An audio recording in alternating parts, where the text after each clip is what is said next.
What is up, YouTube? We are live and direct from a remote location, a remote recording location that cannot be disclosed at this time. Obviously not the normal setup here, but nevertheless, all right, it's Christmas Eve. Merry Christmas Eve to everyone joining us out there. If you're not joining us now, if you catch us later on the VOD, I appreciate you as well. Happy holidays to you. But today, the matter at hand, the first matter at hand before Santa gets here, before the family gets here, before anything happens, we have to settle business in Minnesota. The New York Giants are traveling to the 11-3 Minnesota Vikings, and we all know it's going to be a dangerous test, okay? Minnesota, one of the more explosive offenses in the NFL. We saw that last week in their comeback against Indianapolis. And we have the New York Giants coming off a shaky victory against the Commanders. We'll leave it at that, a victory nonetheless. So let's see if the Giants can make some noise today on Christmas Eve. Make sure you guys hit that like button. Make sure you guys subscribe to the channel before we get into it. Cheers to everyone out there. Happy holidays, Merry Christmas. New York Giants football on the holidays. We got the Knicks tomorrow. I will not be streaming that, but I will be enjoying that. Maybe we'll get a video out, a quick little reaction video, depending on what happens in that game as well. But for now, the New York Giants are traveling to Minnesota, and this is going to be a true test. This is going to be a tough game, and a lot on the line for the Giants. They have a chance to make it to the playoffs. It feels like -17 in Minneapolis. Thank God they are inside. It's 67. Thank God they have a dome. One of the few actual smart sport franchises to have a dome in their area.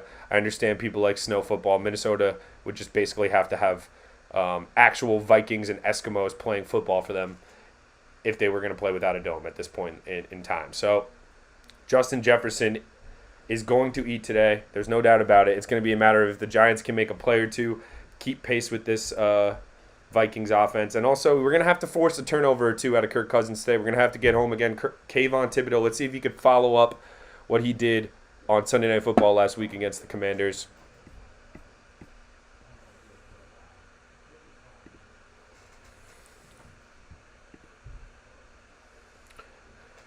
Win. All right. Oh, man, they just ran through the playoff scenario. But basically, we need to win the game, and we need a lot of help if we're going to automatically advance today. But win the game, and you're putting yourself in a great position.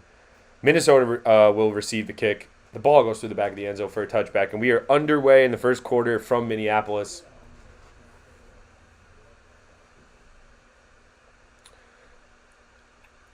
The 7th-ranked pass offense in the NFL, 28th ranked rush offense, so that's interesting right there. Justin Jefferson, Adam Thielen, KJ Osborne, TJ Hawkins, and Dalvin Cook are the skill position players. That's a lot to handle for this depleted Giants secondary. We'll see what they can do. 15 on the clock. First quarter, Kirk Cousins under center. First play of the game from scrimmage. Play action to Cook. Kirk just checks it down, and it's a nice play into Adam Thielen's chest. Giants had that ready. Similar to what they do a lot with Daniel Jones, where it's kind of like a simple option read for Kirk Cousins after the play action, and makes a nice play.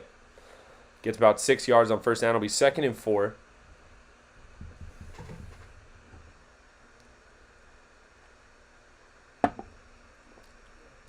Cousins under center, 2nd and 4. Checks the play at the line of scrimmage. And the handoff is to Dalvin Cook, who makes a cut, breaks a tackle, and he's into the secondary. Big run from Dalvin Cook, and he's almost at the 50 from the second play of the game, and that's going to be difficult. The Giants' rush defense was decent last week, but honestly, not really. The Commanders kind of got rid of it. The Commanders could have won that game last week if they decided to run the football a little bit more, And Dalvin Cook is a better running back. I mean, Brian Robinson Jr. is a beast to me. I think next year everyone's going to love him in fantasy football. But Dalvin Cook is a more established running back, and he's going to eat today if the Giants keep trying to tackle like that. Over 1,000 yards on the season for Dalvin Cook, 8 touchdowns. So very capable, obviously. Handoff is to Cook again, and he's swallowed by Sexy Dexy, the first-time Pro Bowler. Dexter Lawrence gets the tackle for loss on first down. Big play from Dexter Lawrence. That's what we need to do. The 30th ranked rush defense, the Giants. The 16th ranked pass defense. And somehow they probably are top 5 in red zone defense, if I'm just guessing off the top of my head. Because it doesn't equate to points often. Other than the Philadelphia game where they really got torn apart, they haven't been ripped apart on defense yet this season. Minnesota is a team that can definitely do that to you, though. So we'll see. 2nd and 11. Cousins in the shotgun. Thielen motions out left. Just easy pitch and catch. Oh, not easy pitch and catch, clearly, because Adam Thielen shouldn't have ate that popcorn. Hit him right in the chest. Dropped it. 3rd and 11. 13 minutes remaining. This will be a big stop for the Giants defense. Got to get off the field here on 3rd and 11 at midfield.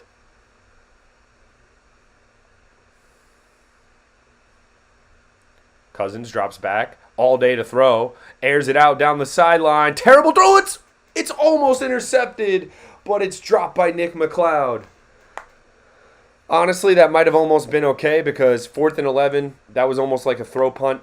The classic, just heave it down the field. He was looking for T.J. Hawkinson, I believe, on the left sideline, working on Nick McLeod, and just good defense from Nick McLeod. Cousins thought Hawkinson was just going to keep running that go route, and Hawkinson had other ideas, thought he could probably go back shoulder on that. McLeod had coverage on the go route. Cousins threw for the go route, and we have an incomplete pass. 4th and 11, the Giants get a stop on the first drive of the game. Big play. Dexter Lawrence set the tone with that first down tackle for loss. Punt goes out of bounds at around the Giants' 22-yard line. That's where Daniel Jones, Saquon Barkley, and company will set up when Fox comes back from break. 12:51 remaining first quarter. Merry Christmas to everybody today, even though it's Christmas Eve. Happy holidays, whatever you may be celebrating. We got Giants football on Christmas Eve. What is there not to love? We got a full day after that, opening presents, hanging out with family. Nothing wrong on this day.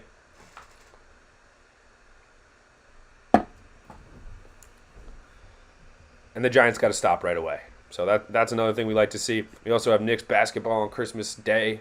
So if you're a New York sports fan, great Christmas time. Great time to be a fan.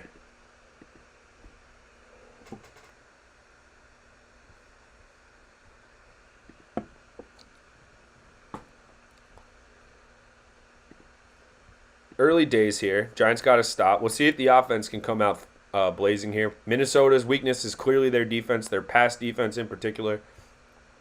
So don't be surprised if Daniel Jones comes out aggressive on this first drive. I feel like most games this year, he's been at his most aggressive on that first drive when the opposing defenses are kind of stacking the box, trying to eliminate Saquon from the jump. So we'll see.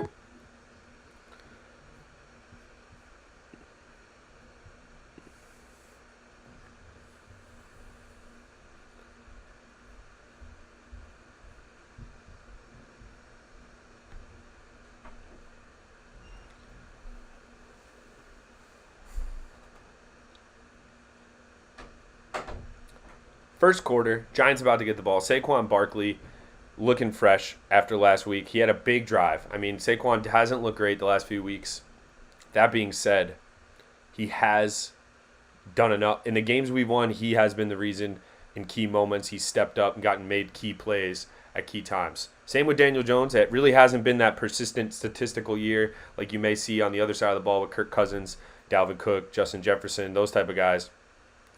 But in terms of key moments and when plays need to be made, Giants are doing that just enough, those two guys in particular. So I want to see points on this first drive. I don't know about you guys. Make sure you guys hit that like button. Make sure you guys are subscribed to the channel. The dedication is unreal. The hardest working Giants YouTuber in the game. I don't know anybody else doing 3-hour live streams on Thanksgiving and Christmas Eve with this few subs. So you know what? Not getting paid for it. Doing it for the love of the game. Enjoy, enjoy, enjoy. All right, here we go.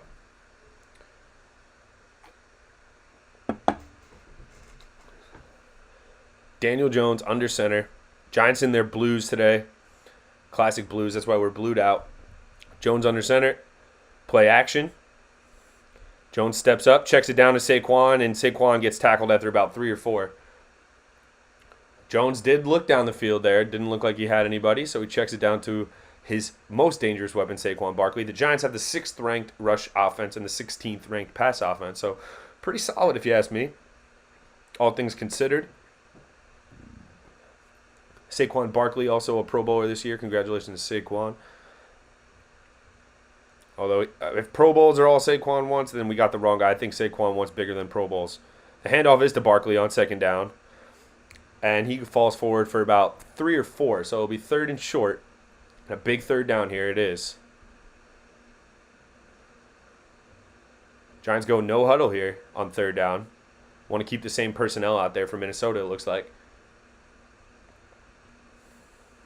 This is a big play. Let's see if we got to pick up a first here at least. 1 first down a drive is the minimum.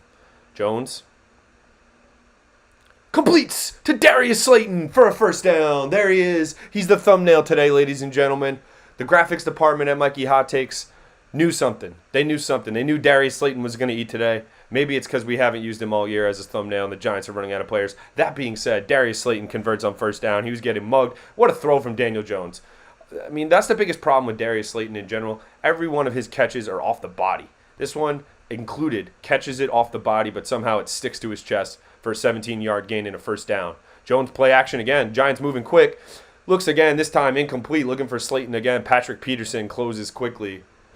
Ball might have been a little bit late coming out there. Let's not lie. I think that could have been a completion. It might have sailed on Jones a little bit.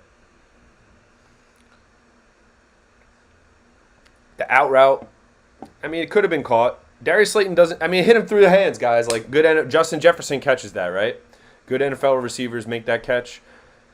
What did I just say on the last completion? Slayton caught it with his body. That's why we don't have good receivers. We don't have receivers that catch the ball with their hands.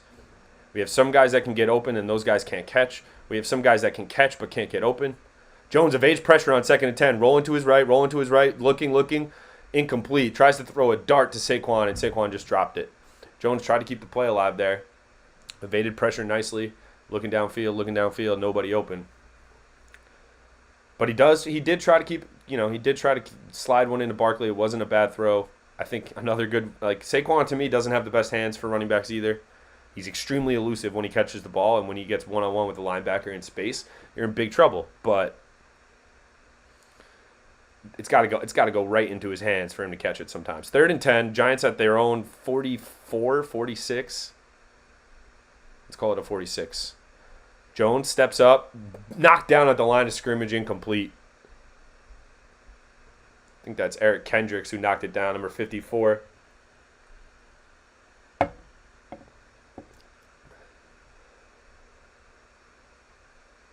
Mark Lewinsky and Zadarius Smith is a mismatch all day. Yeah, that's Eric Kendrick. Hit him right in the palm. So Giants are going to have to punt here. Both teams get stops after allowing 1 first down each.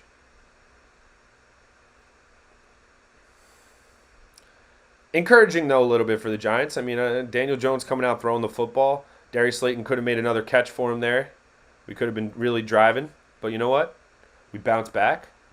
We punted away. Fair catch at around the 15-yard line, so that's where Minnesota will take over the 11-3 Minnesota Vikings. 10:57 remaining first quarter. Merry Christmas. Happy holidays to everyone joining us today. We got a lot of NFL action today, so let's go through the slate, what's happening, what's going on. Fantasy implications on the line for a lot of people out there this weekend as well. Chicago Bears beating the Bills 7-0 early, so that's interesting. Bears fans probably getting jacked up. Let's not get excited. Justin Fields looks like a baller, though. 3 for 3, 31 yards and a touchdown on that. I'm assuming that first drive. Maybe he's had 2 drives already. Looks like a first drive to me. Dante Pettis, the former Giant, getting into the end zone with a touchdown. So I think that's all the scoring we have so far. Slow start to Christmas Eve in the NFL, but you know the witching hour today is going to be electric. You know it's going to be exciting. Oh, no, that's not all the scoring. What am I, crazy? Bengals are up 6-0. Looks like they just scored. Let's see. Joey Burrow threw a touchdown. And to T. Higgins, I sat Joe Burrow this week for Geno Smith in a fantasy playoff. So prayers up to me. I've started Burrow every week I could, and then all of a sudden this week I thought, you know what? Geno's matchup, he might be playing from behind. The Panthers are beating the Lions. That would be an upset. Raheem Blackshear with a 7-yard touchdown run. Looks like there's a turnover for was there a turnover for Detroit? No, they're just driving right now. No passes attempted on that drive from Carolina, and they scored a touchdown. 3 carries, 74 yards for Chuba Hubbard. That is unbelievable. That is unbelievable. All right, so Giants defense will take over. This is going to be a tough offense to deal with all game long. We saw what happened with Indianapolis last week. They went up 30-0. 30-0. So no matter what the Giants do in this game, they're going to have to, hold on tight, fight back. They got to keep it a one-score game throughout. The Giants are not a team that can come back from a couple of scores with the way they throw the football. It's not even Daniel Jones' fault, in my opinion, all the time. What's up, James? Merry Christmas to you, my guy. It's not Daniel Jones' fault that they just can't throw the ball. I know it's just like cliche. Obviously, he's not Patrick Mahomes. He's not the best quarterback in the NFL. I'm sick of having to say that. But the guy is capable, and the way he throws the ball a lot of times, it's just the receivers just got to make some catches, man. I watch every other NFL week, and receivers make plays. Guys make plays on the outside. And we're just getting excited when Darius Slayton catches a 17-yard slant and the ball hits him right in the chest cavity. Merry Christmas to the Colin Ave Kellys. Love you guys. Miss you guys. Happy holidays. Cousins in shotgun. 10:57 remaining. First quarter. 1st and 10. Their own 11. Handoff is to Dalvin Cook. He gets wrapped up after about a 2 to 3 yard gain.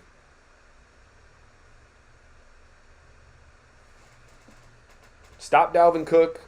Triple team Justin Jefferson. Make Thielen beat you, I guess, is the way you try to deal with the Minnesota Vikings. Obviously, TJ Hawkinson is a nightmare, and it was a great trade for them to get him. Even if they don't use him that often, he's a body you have to deal with, a willing receiver, capable receiver, and tough matchup on his day. So, Cousins under center, 2nd and 7. Giants showing pressure. Jalen Smith on the blitz. Thibodeau, nope, they just dump it off to that man, TJ Hawkinson, just like I said, for a first down. Just a little... Hawkinson releases to the flats, wide open on the bootleg. Very similar to some of the catches Daniel Bellinger, the rookie tight end for the Giants, has had this year.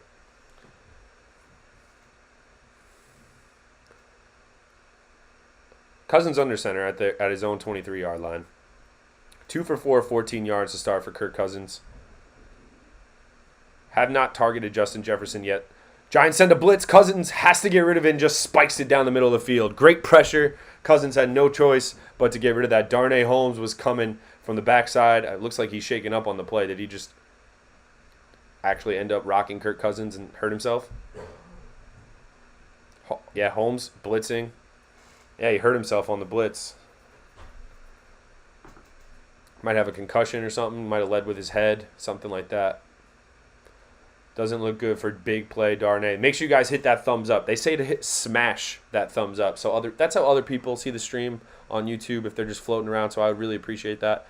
We're working on Christmas Eve. Call it work. We do it because we love it. Screen pass to Justin Henderson, my guy. Justin Jefferson. 2nd and 10. Gets tackled at the 1 yard line. Not at the 1 yard line. I'm an idiot. After a 1 yard gain. 3rd and 9.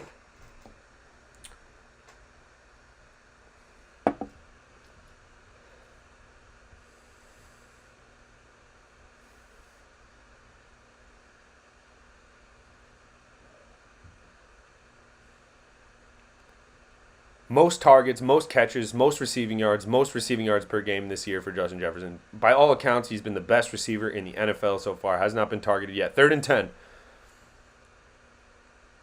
There, Hawkinson, incomplete. What a play from Landon Collins in his first game on the active roster. Just signed from the practice squad for the rest of the season this week. Obviously, he's been playing some snaps in the last few weeks, but now he's officially on the team for the long haul. He's in coverage with TJ Hawkinson here. Back to the football, tracks it nicely. Actually, Collins has the ball the whole way here, and that's what gets this thing knocked out of TJ Hawkinson's hands. Great play from Landon Collins. Hell of a play. Let's go. Happy to see Landon Collins back in the big blue, performing, making big plays on 3rd down. 4th and 10.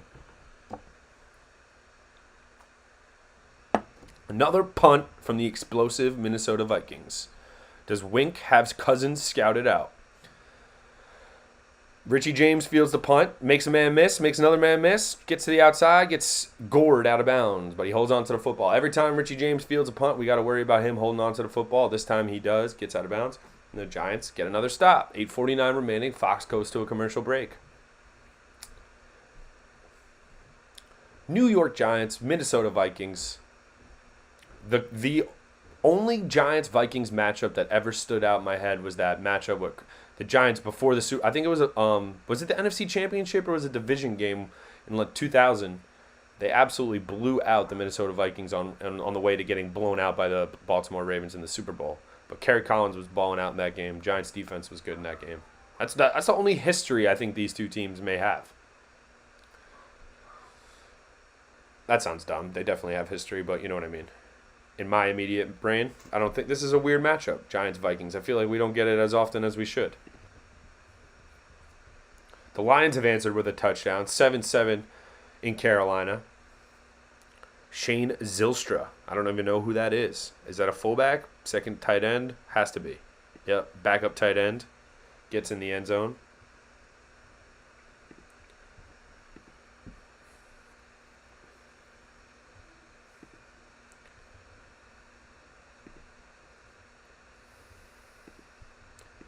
What else is going on? The Bills have answered. Gabe Davis from Josh Allen with a touchdown.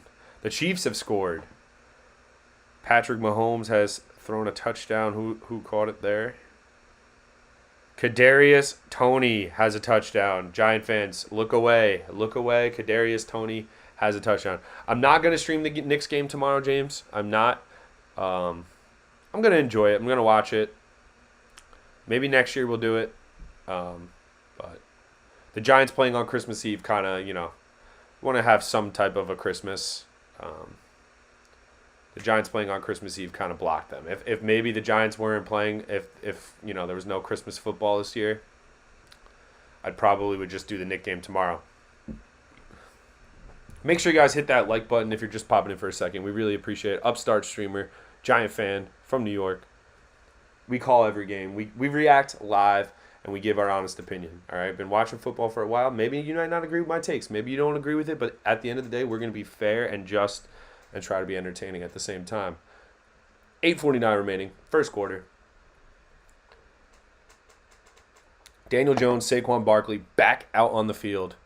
And let's punch one in the mouth. Let's get an explosive play. Let's break a tackle and get to the house, Saquon. What do you say? Christmas Eve present for Giant fans. Saquon Barkley having a career day. It feels like it. Play action to nobody. Jones gets it away. Incomplete. I mean, come on, dude. First of all, it's never good when your quarterback turns around, hands it, and runs a play action to nobody at all. There is a flag on the play. It's probably on the Giants.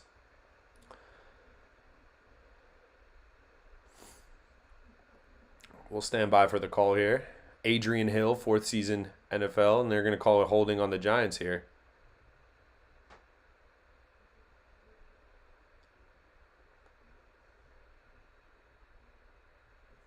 Holding on Nick Gates.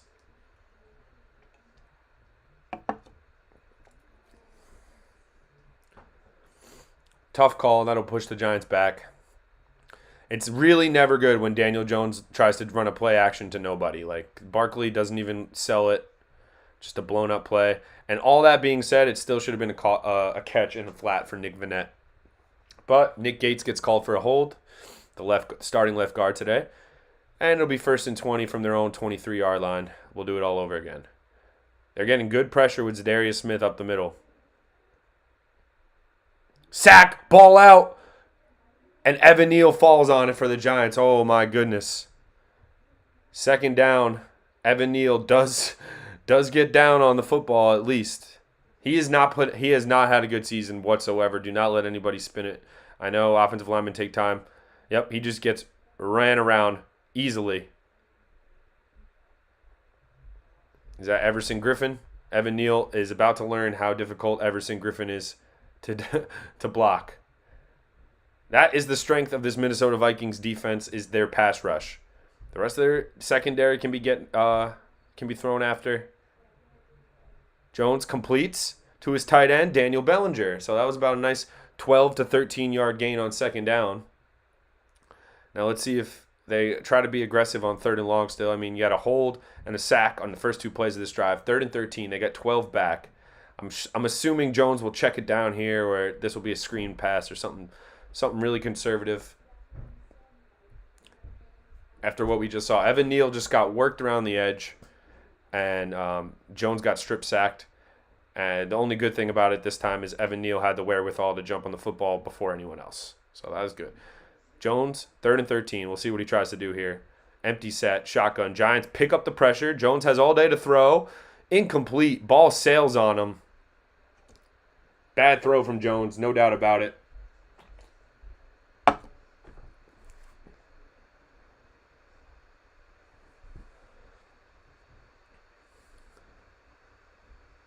Yep. Too much mustard on it. Darius Slayton not making that play. 4th and 13. We'll punt again. Not a good start for Daniel Jones, if you ask me. The strip sack's not his fault, but just some of the throws looks a little bit off. He's getting pressure in his face, which is never good. Good punt coverage from Marcus Johnson. Giants get a tackle inside the 20. So playing the field position game so far. Let's see if this defense can stay strong. Everson Griffin is a problem. I mean, Danielle Hunter. Excuse me. I said Everson Griffin. Danielle Hunter. Same guys. They've both been rushing for the Minnesota Vikings for the last 3 to 4 years. Those guys have been a problem. And they kind of correlate to how good Minnesota has been, I think. Danielle Hunter and Everson Griffin. That is the reign of Minnesota Viking football right there. From a neutral outsider perspective. As long as those guys have been on the team, they've been competent and good. Bengals are up 12-0 already. Joe Burrow has 2 TDs.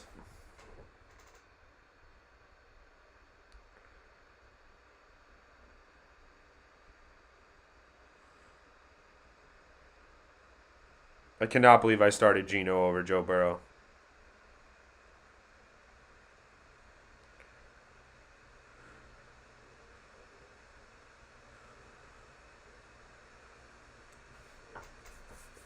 Joe Burrow has 2 touchdowns, one to Trenton Irwin, one to T. Higgins.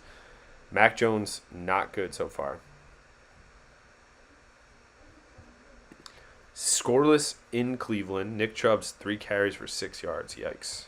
Of course, I'm losing in fantasy today, no doubt about it. This will be the end of my first place fantasy team all year.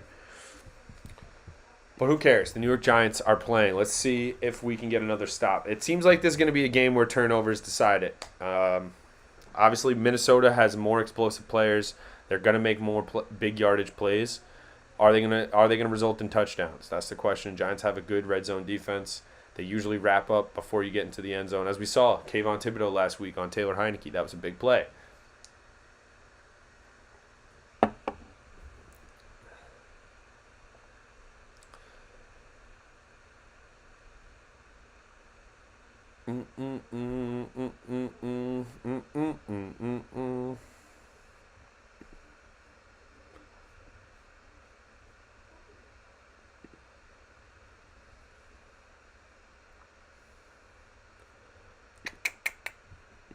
Slow start for both offenses, honestly. Slow start for both offenses.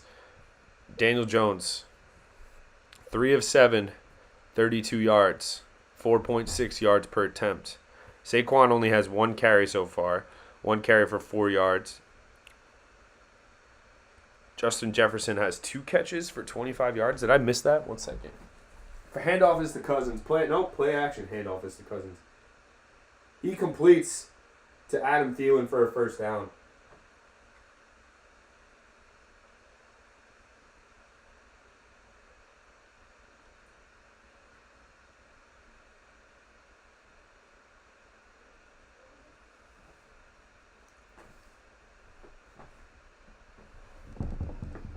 Justin Jefferson wide open on first down. Maybe, just maybe, we want to guard the best receiver in the NFL. Dalvin Cook up the middle, wrapped up by Dexter Lawrence, but not before he gets a 5 or 6 yard gain on first down.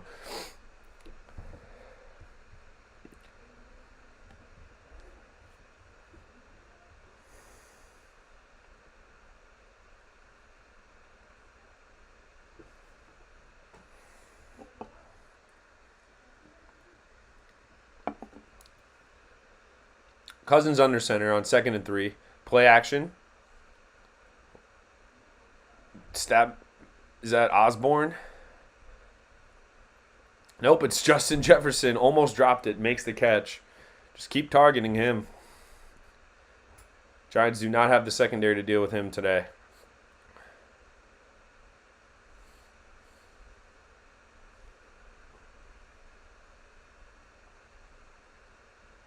We're going to need some turnovers. We're going to need a fumble. We're going to need Dalvin to put the ball on the ground.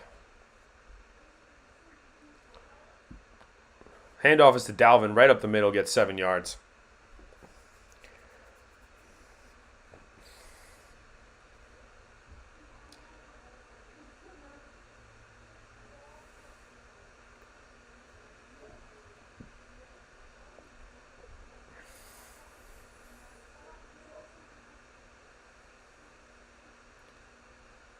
Cousins drops it off to the flats, and that's Elam. Is that Ham, the fullback, for a first down. So Kayvon Thibodeau almost gets home there.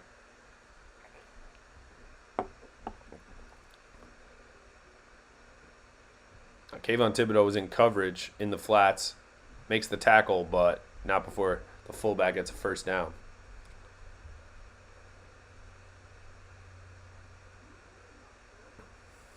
First and 10, inside the Giant 30-yard line now for Minnesota. They're driving. It's looking ugly. Pitches to Dalvin Cook.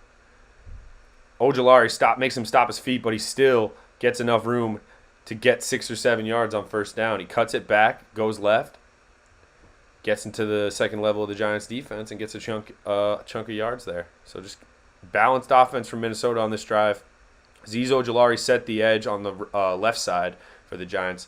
The right side was wide open. Dalvin Cook just put his leg into the ground, goes to his left.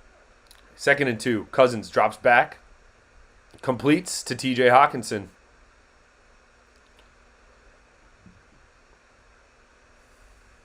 Cousins starting to get hot now. 6 of 10, 7 of 11, 65 yards.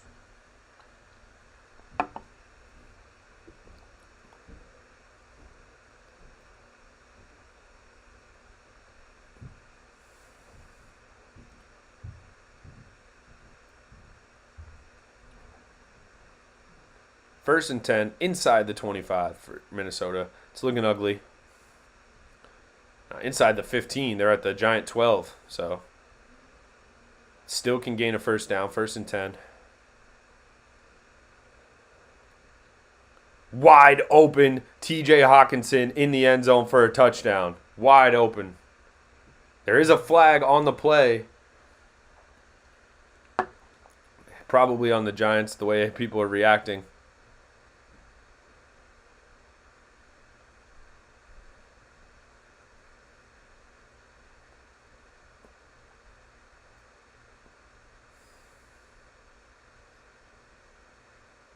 And they're going to call roughing the passer, too, on Leonard Williams.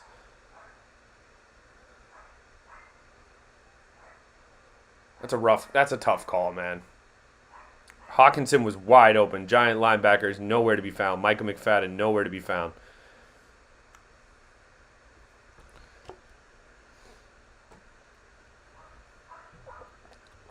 Cousins gets hot, and the Minnesota Vikings answer with 6 of their own. They tack on the extra point.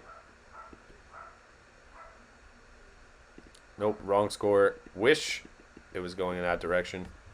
He couldn't have been more wide open.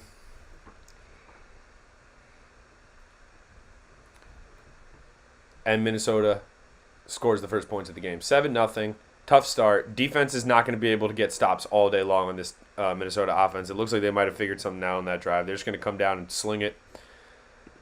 We need to respond. We need to respond with touchdowns in this game. This is not a game where you're going to be able to nickel and dime points. It's not a game where you expect Minnesota to not score. I mean, you expect Minnesota to score on every drive, the way they're playing offense, the way they played offense in the second half last week against Indianapolis. So Daniel Jones, Saquon Barkley, it's time now. It's time. This is the drive to respond. Usually the Giants do not wake up on offense until the other team punches them in the mouth for a second. So we will see. We will see if the other team We'll see if the Giants can respond to that drive from Kirk Cousins. T.J. Hawkinson was wide open. Justin Jefferson was wide open the whole drive. Dalvin Cook was making some plays. So everything you want to see if you're a Minnesota Viking fan on that drive, and the opposite from the Giants side of things. So no negative plays created on that drive. No third downs even, I don't even think, on that drive. So it was really ominous, really not the way you want to see the game progress. But you know what? We got a lot of football left. It's still the first quarter. Anything could happen. Merry Christmas to everyone joining us. Merry Christmas to everyone. Happy holidays if you're watching the VOD tomorrow. If you're watching this day after Christmas, you're watching this Christmas, you're watching this Christmas 2026. I appreciate you. Make sure you hit that subscribe button and make sure you hit that like button. It is Christmas Eve and your boy is streaming Giants. Let's get it. We're down 7-0. Only 4-point underdogs today, which I found a little interesting. If I was going to bet on this game, to be honest, from a neutral point of view, I mean, Minnesota, it would scream Minnesota -4, right, at home. How is Minnesota only a 4-point favorite at home against this Giants team? Like, I don't understand it. They've been a better team all year. They have a more explosive offense, as we just saw in that drive. But, as I've been told many times, could be a sucker bet if you're betting on Minnesota today. So I'm sure a lot of people that are in the know, or that are sharp, as they would say, would have taken the Giants today. Just because they see that line, they think, every sucker and their mother would be on Minnesota. 1 second, everybody.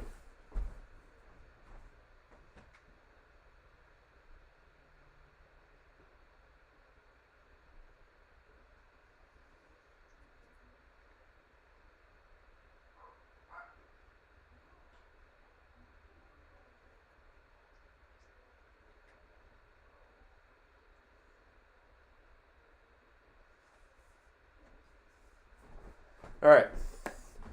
So, Giants let the kick go through the back of the end zone for a touchback. 3:17 remaining first quarter. Daniel Jones and the company need to respond now because, let's be honest,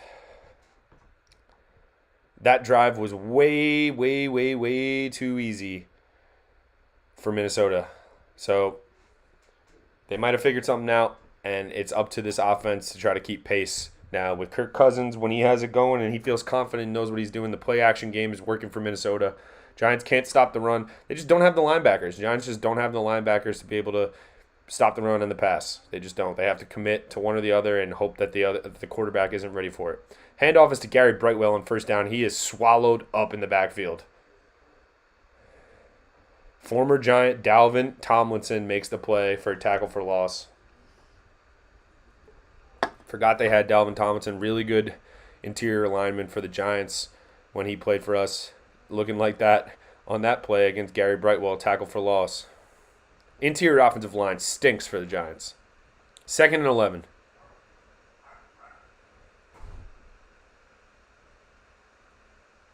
Jones in the shotgun. Looking to get rid of it quickly. Completes to Isaiah Hodgins for about 6 or 7. Did he drop that? Yeah, they say he caught it. 7-yard completion, so it's 3rd and 4. You got to have this. There's no way around it. We got to have it.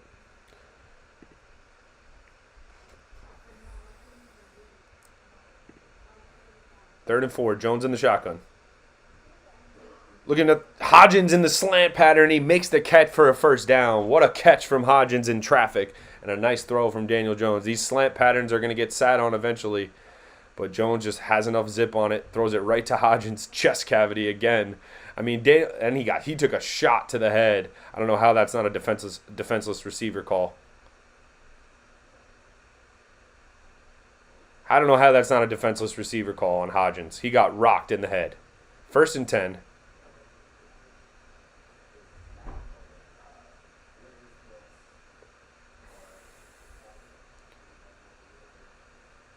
Play action. Jones completes. What a throw to Isaiah Hodgins again. Hodgins makes the catch at midfield for a first down. He's working on Patrick Peterson, the veteran. They're talking some trash. Hell of a pitch and catch from Jones to Hodgins again. Just that in-breaking route, and Jones just throws it with so much zip. It's so tough for Patrick Peterson to get there for that.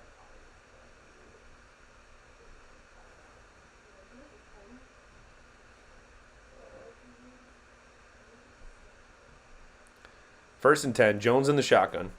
Barkley to his right. Have not seen a lot of Saquon in the run game so far. Jones looking, no one to throw to. Jones takes it himself, holds onto the football, and gets a first down. Good run from Daniel Jones to pick up a first down, and excellent job holding on to the football as he goes down, which has been his Achilles heel, honestly, running the football at the tail end of plays. He doesn't slide, which I kind of respect. He always goes for the first down, but he's got to hold on to that football, and he does there, 2 arms around it.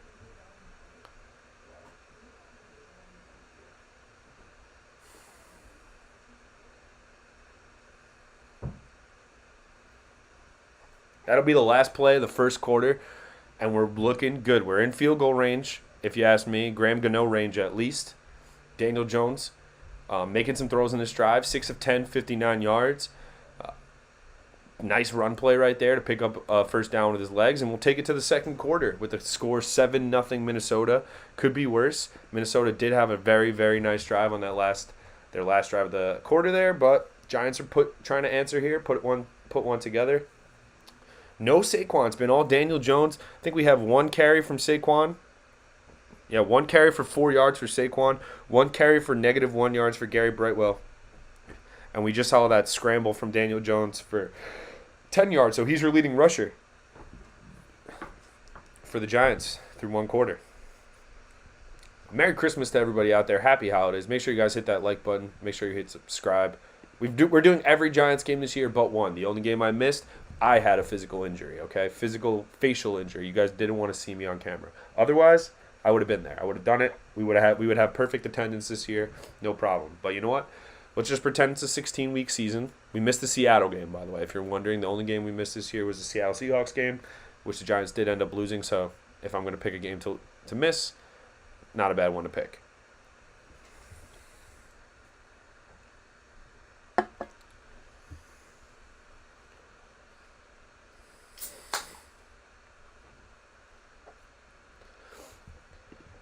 Can't have any turnovers here. I mean, Minnesota's pass rush is scaring the hell out of me, dude. Like, they're getting home so quickly. Danielle Hunter, Dalvin Tomlinson, Jordan Hicks.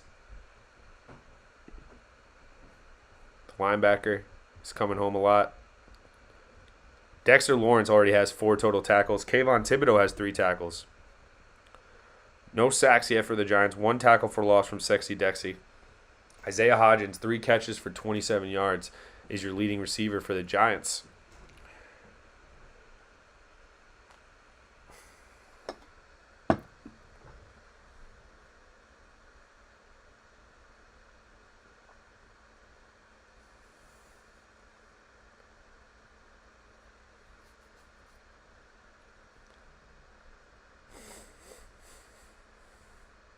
One thing I'm liking from Daniel Jones is that he throws the ball. I mean, I think he throws the ball with a lot of zip. In the intermediate range, like those slant routes, those in routes, he throws it with a lot of pace. And if you have good receivers, those guys can make those plays. He's putting the ball right in these receivers' chests. Rush game has been struggling for the Giants. Only 13 rush yards, most of that coming from that last scamper from Daniel Jones. They're getting outgained. We've seen this before. It's only been a quarter. The Vikings have 1 more possession. LPG makes it on camera yet again. Shout out to LPG, the #1 Giants fan. No doubt about it. First and 10. Play action. Jones puts his foot in the ground. Completes to Daniel Bellinger. And he fumbles the football. Oh, my God. He fumbled it. Bellinger fumbles. Oh, my God, dude. Daniel Bellinger fumbled the football, and the Minnesota Vikings recovered. Gotta be kidding me, dude. Perfect throw from Jones. Bellinger, the rookie, just has it knocked out of his hands. Terrible, bro. That's it. That's game. You give up a touchdown now, it's game. Gotta be kidding me, man. Rookie tight end gets wide open. Jones puts it on his hands. Asamoah just punches the shit out of the ball right out of his grasp.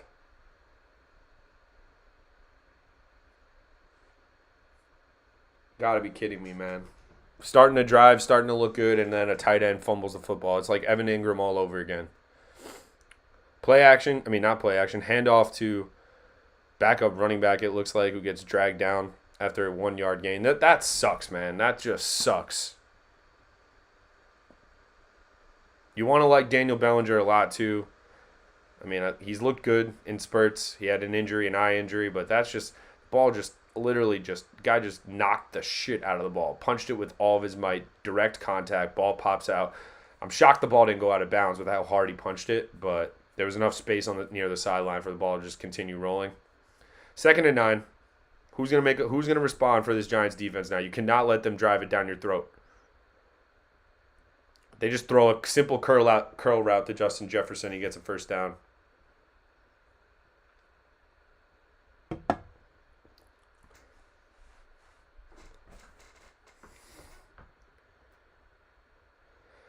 Oh, Daniel Bellinger, man. That was tough. Minnesota has it at the 50 now. Justin Jefferson has 50 yards. Giants are not going to win losing the turnover battle, man. They're just not against this type of team. Play action from Cousins, just dumps it down to TJ Hawkinson. It's a screen, tight end screen. Hawkinson gets across midfield, and they're in Giant territory now, near the 30. This is just tough, man. Kayvon Thibodeau has to make the read. Hawkinson just releases, lets Thibodeau chase Cousins, and then just turns around, gets the football. We're gonna have to answer with a turnover. It's really annoying when this Giants offense moves the ball down the field and they commit a turnover in the red zone. Just really annoying. Play action for Cousins again. Just drops it. Just a simple throw to the H-back. 6 yard gain. Just brutal, man.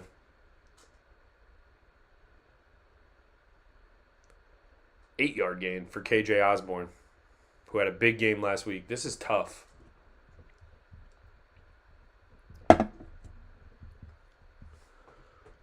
I'd almost rather Daniel Jones throw picks, man, because it's just like, then I could just say the quarterback isn't good enough. Every single week we have to make excuses because nobody picks him up. 2nd and 2, handoff. I think he's down. It's Alexander Madison. We'll see.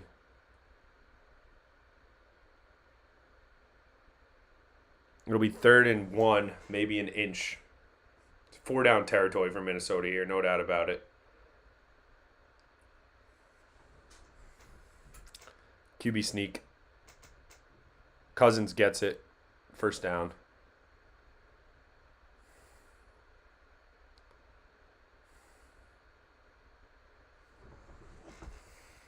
$11:42 remaining. We're going to try to stay upbeat. That fumble just killed me, man. Now Kirk Cousins is absolutely dealing. He has 113 yards, 11 of 15. QB sneak there for a first.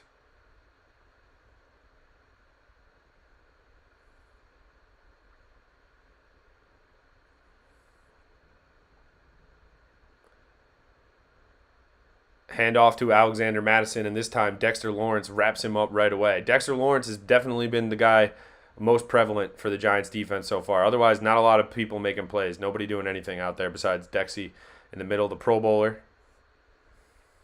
2nd and 9. Holding them to 3 here would be a godsend. Triple team Justin Jefferson. Hawkinson has been hurting them as well.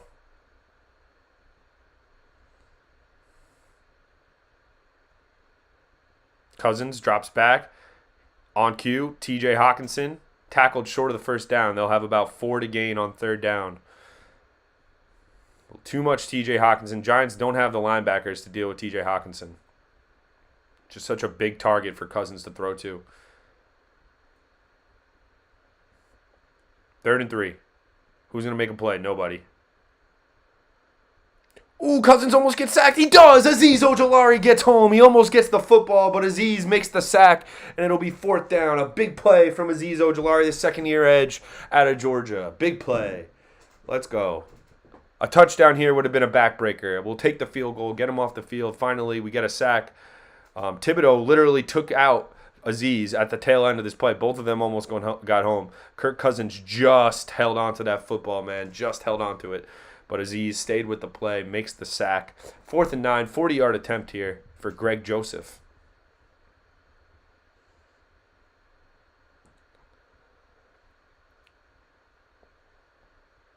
and that will split the uprights no problem. So 10-0 Minnesota after they convert a field goal after a Daniel Bellinger turnover.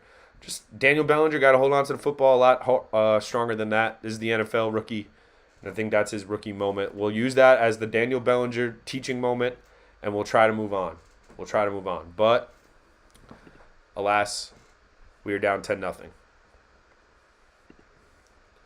This does not please me. This does not make me happy, and we need to respond. We should have scored on that last drive, no doubt about it. Daniel Jones looked good on that last drive. He's 7 for 11, 74 yards. He's hanging in there. He's looking all right. But the thing about skill position players turning the ball over like that, it's just like now if your quarterback were to make a mistake, if Daniel Jones were to get strip sacked and Minnesota fall on the ball, if Evan Neal were to get spun like a top on a random third down play and Daniel Jones were to fumble, like that's still in the equation. And when you have simple plays like a tight end catching a ball on a drag route with nobody near him, and then the first contact near him from behind, the ball gets knocked out like it was barely being held on to. Just tough. That being said, Bellinger does have 27 yards receiving. That's something. Big sack from Azeez Ojulari there. How many sacks is that for Azeez on the season?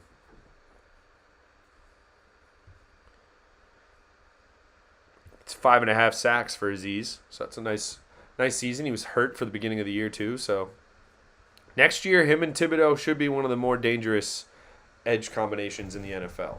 That's just what I'm gonna think. If we keep these two guys together on the edges, maybe add one more guy who can rotate in.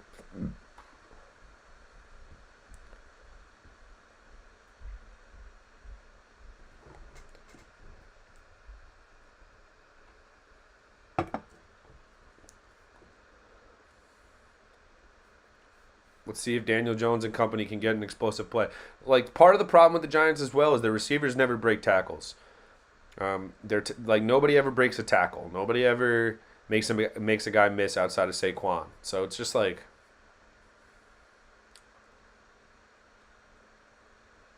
who wants to be that excitement? Who wants to be that electricity? Let's take a look at the rest of the scoring around the league. The Cleveland Browns have scored. Let's see how they scored. I need a Nick Chubb day. I need Nick Chubb to have a day today. Of course, Deshaun Watson ran it in himself. Awesome. Tremendous. Great, grand, wonderful. Seattle against Kansas City. That's looking like a struggle as well, a defensive struggle at this point. Patrick Mahomes is even 5 for 10 in that one. Cincinnati is blowing out New England. New England is tanking, it looks like. All right, 9:40 remaining second quarter. A lot of football left to play here. It's not time to sulk. It's time to respond. Gary Brightwell returns a kick at the 5. He has a little bit of a crease, gets across the 30, and that's where he'll get wrapped up.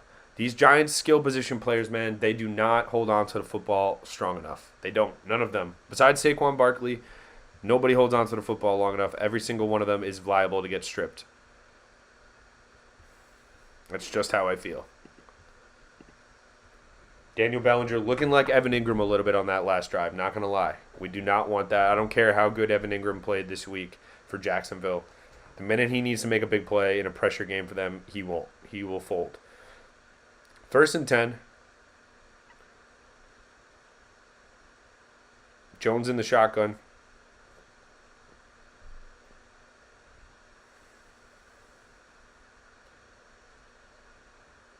Completes to Richie James.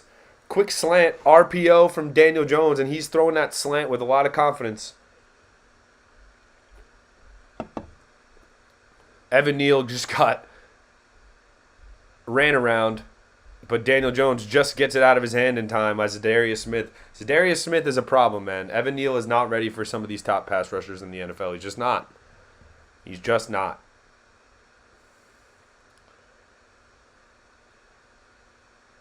Barkley motions out right.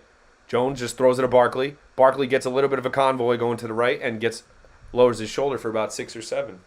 So we're seeing a lot of Daniel Jones coming out slinging the football.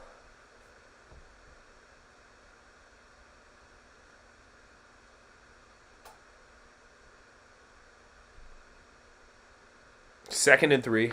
Big drive here. Got to result in points, preferably a touchdown, obviously.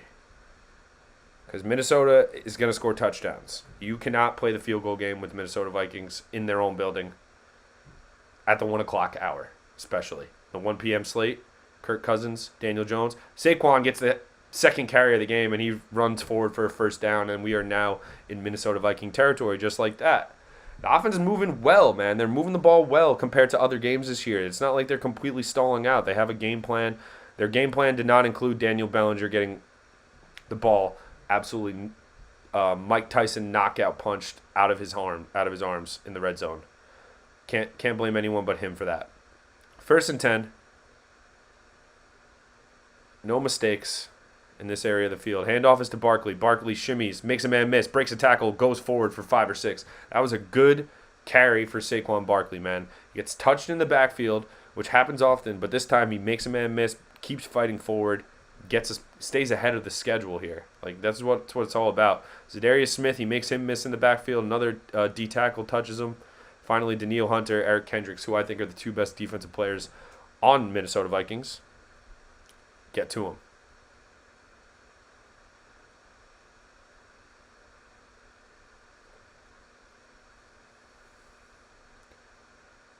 Giants pick up the blitz. Jones throws the out route to Barkley, who stumbles forward for the first down. Barkley gets up and runs as if he wasn't touched.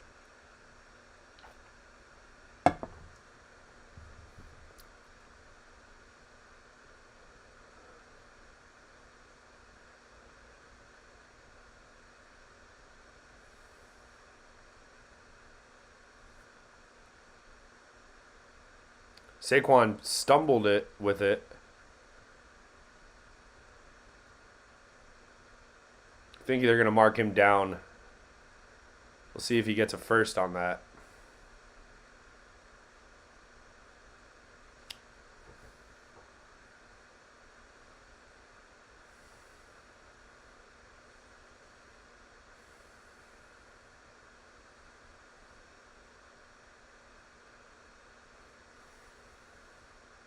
First and 10. We needed that. This team is not good enough on offense to have too many third downs. We have to stay ahead of the schedule. All right, so we are now at the Minnesota 33-yard line. Daniel Jones under center. Matt Breida is his running back. Play action for Jones. Steps up, keeps it himself, puts his foot in the ground, gets a first down, slides down. Good decision from Danny Dimes. Puts his foot in the ground. He's just got that acceleration to keep linebackers away from making that tackle right away from him when he decides to go. Eric Kendricks just didn't have the speed. Gaping hole opened up for Jones. And he slides down this time and holds on to the football. Let's go. Giants in the red zone at the 19. Handoff is to Matt Breida. He runs forward for about 6 or 7. Good carry for Matt Breida. And I like the idea of getting Breida and Brightwell some carries to give Saquon a blow. Don't just – if Saquon's tired and gassed on third down, I mean, Matt Breida is a capable running back. We've seen this in the NFL. He's got good burst. He's a capable running back. Use him when he's on your roster. Use him. Give Saquon a rest. 2nd and 4. Saquon back out there. The give is to Barkley. He stumbles forward for, we'll see where they spot him. He's close to a first.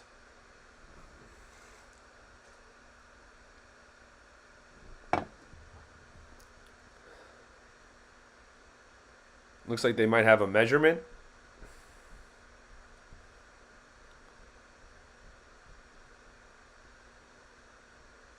This is a huge drive. Huge drive. The Giants do get the ball to start the second half. 5:10 remaining second quarter. We'll have a measurement here to see the spot of the ball. See if the Giants, Saquon, pick up that first down on second down. This would put them at around the 9-yard line. That's where they have it spotted.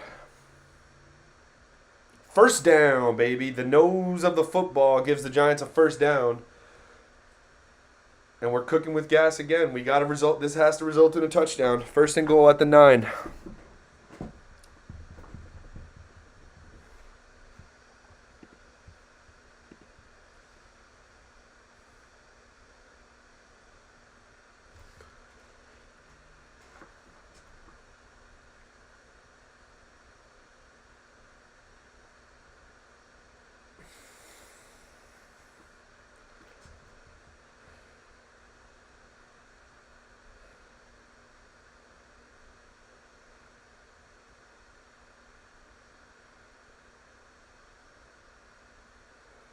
10 of 14, 100 yards for Daniel Jones. Good start, but we need the result in touchdown. We can't have a turnover in the red zone either.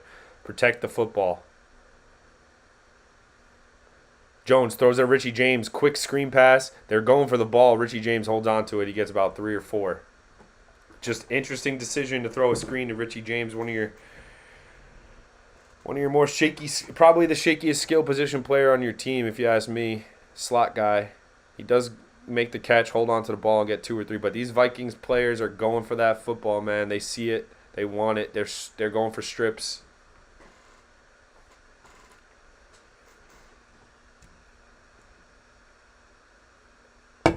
Nine play, 62-yard, 5-minute drive so far for Daniel Jones. Has to result in points.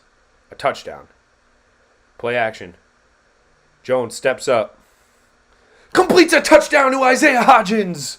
Jones improvs, steps up in the pocket, and throws a little floater to Hodgins on the out route for the touchdown. Big play for the Giants. Big response. We're back in it, ladies and gentlemen.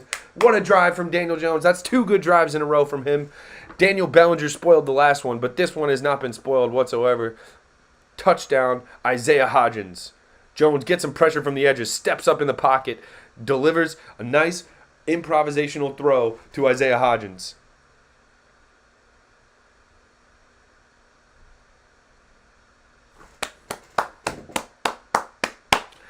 Fourth catch of the day for Hodgins, 34 yards and a touchdown. Graham Gano on the extra point adds it on, and we have a football game brewing in Minneapolis.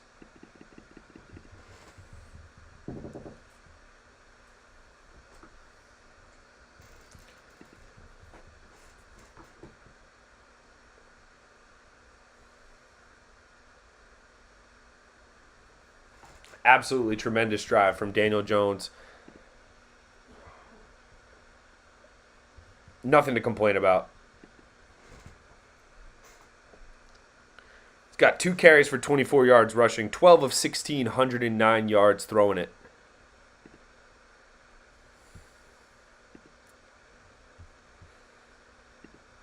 Doing it with his legs, doing it with his arm, doing it all for the New York Giants.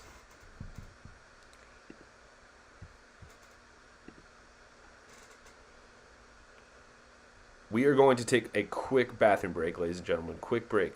Really quick.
And we're back.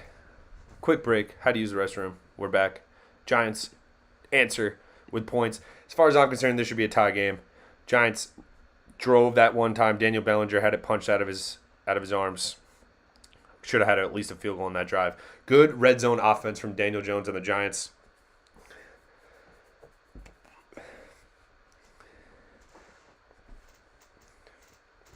Still, Hawkinson and Jefferson both have 50 yards receiving so far, and we have 4:23 remaining second quarter.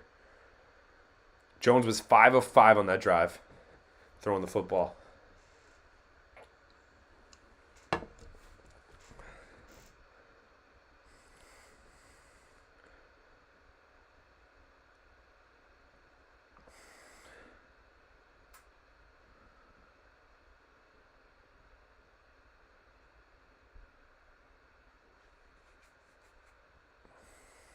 Excellent drive from Daniel Jones on that last one. Just reading Giants Twitter. Make sure I'm not missing anything important like injuries or anything like that.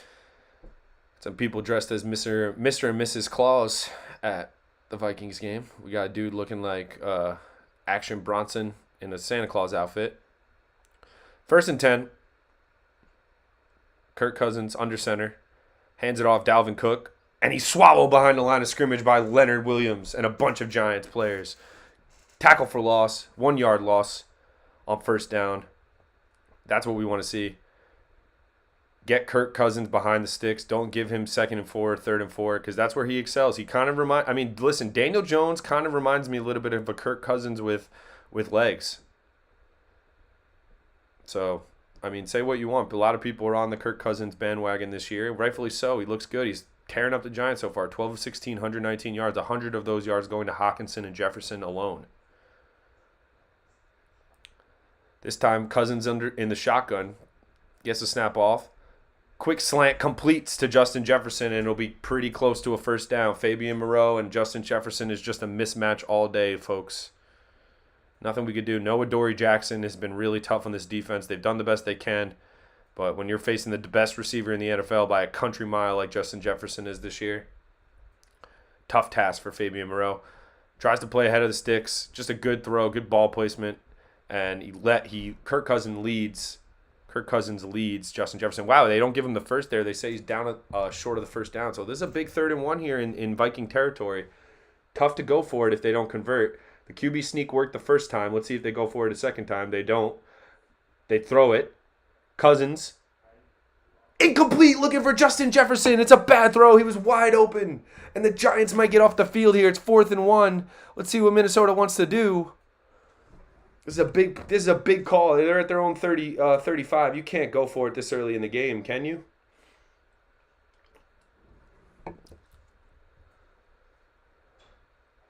Just missed him. Cousins just missed him. Bad throw.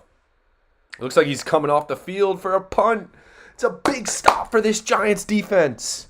We have 3 minutes to go now to run and 3 timeouts to try to get points on the board, and we get the ball in the second half. This is excellent. This is an excellent turnaround in the last 5 to 10 minutes in this game, folks, if you're a Giants fan. If you're a Vikings fan, you might start to get a little worried. This punt just takes a ridiculous Viking bounce. Oh, my God. What a ridiculous punt that is. They have a fat punter. I'm not even exaggerating. He's fatter than me as I sit here drinking Bud Lights. And he just punted the ball about 80 yards on a roll.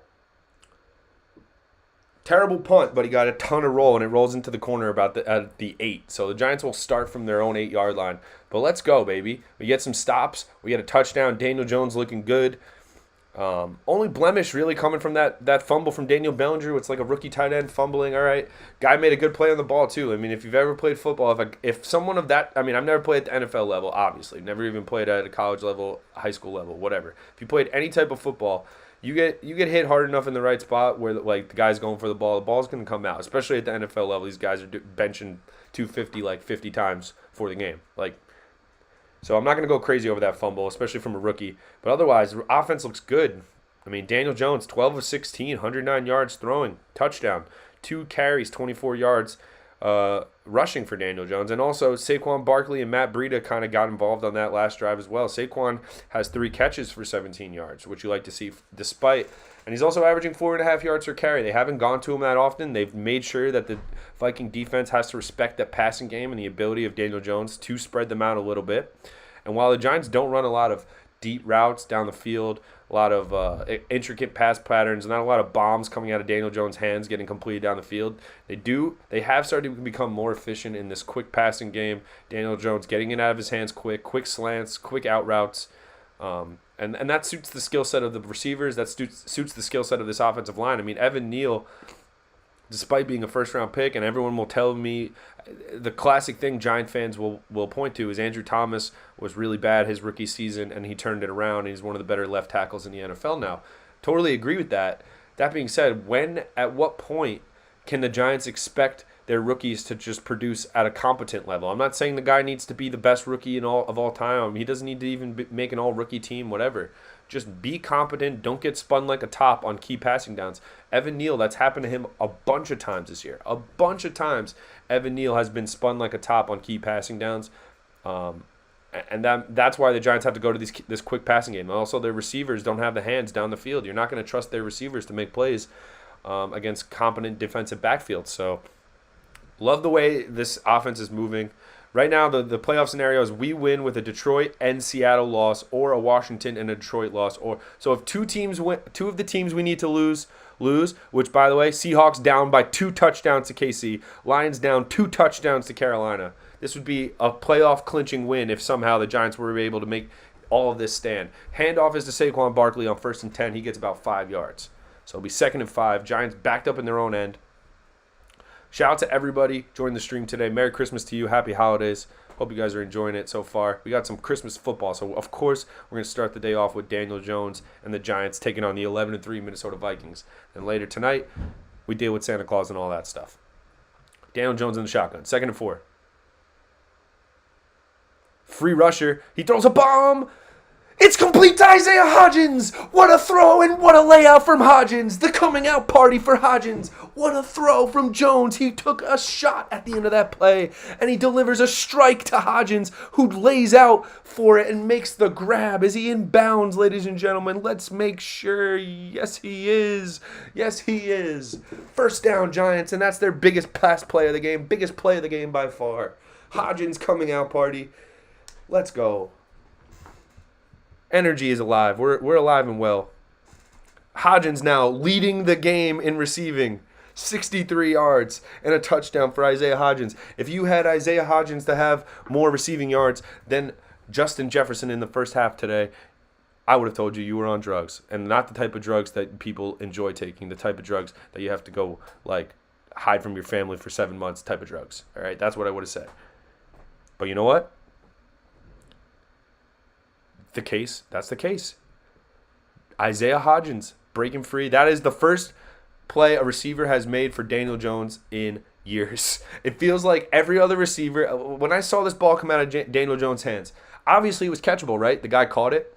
So if he dropped it, we would have been like, oh, that's a tough throw. Jones got to make a better throw there. Not really. He took a shot. Blitzer was running downhill from his blind side. He stood in there, delivered a floating ball over the shoulder. Isaiah Hodgins picked up off the Bills, cut from the Bills earlier this season. Now he's our leading receiver. You got to love it. The energy is electric. Giants are alive. All that jazz. We have 2-minute drill here after that play to Hodgins. 2-minute warning. Giants get the ball to start the second half. So at the very least, you got to eat clock here. Got to eat a lot of clock, get some first downs. Maybe we get in a field goal range, take this thing into the half, all evened up. Let's go.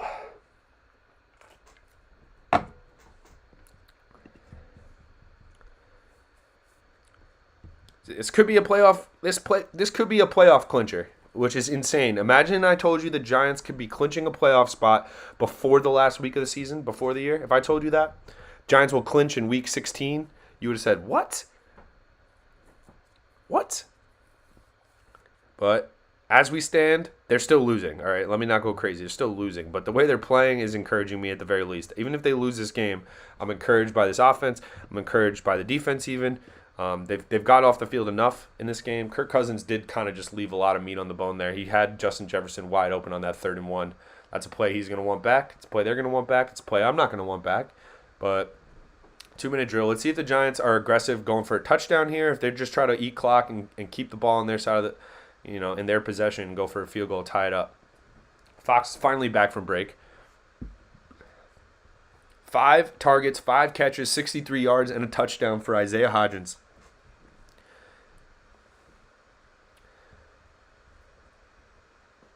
First and 10. Jones hands off to Barkley. Barkley up the middle. Stumbles forward, cross midfield for about a 6-yard gain. Giants will have 2nd and 4.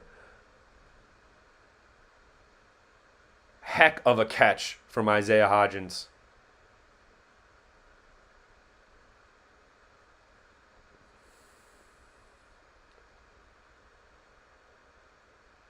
Jones gives it to Barkley again. Barkley hops over a man, spins, gets thrown forward by Andrew Thomas for even a yard. Andrew Thomas pretty much tackled. Oh, there's a flag on the play. Damn it. It's going to be a shitty hold on us probably.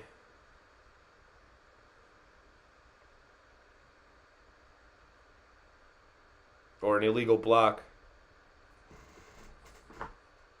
Holding on John Feliciano. It's a good way to end a 2-minute drill, guys. Bad holding penalties ruin drives every single time. It was a good carry from Saquon, good bit of running, and then it was spoiled by the center holding. So that'll come back. It was the 2nd and 8 now. 2nd and 8? How is it 2nd and 8? All right, I'll take it. 2nd and 8. Jones. Incomplete. Pass interference. Looking for Hodgins. It goes through his hands, but definite pass interference. Patrick Peterson, the veteran, struggling with Isaiah Hodgins today.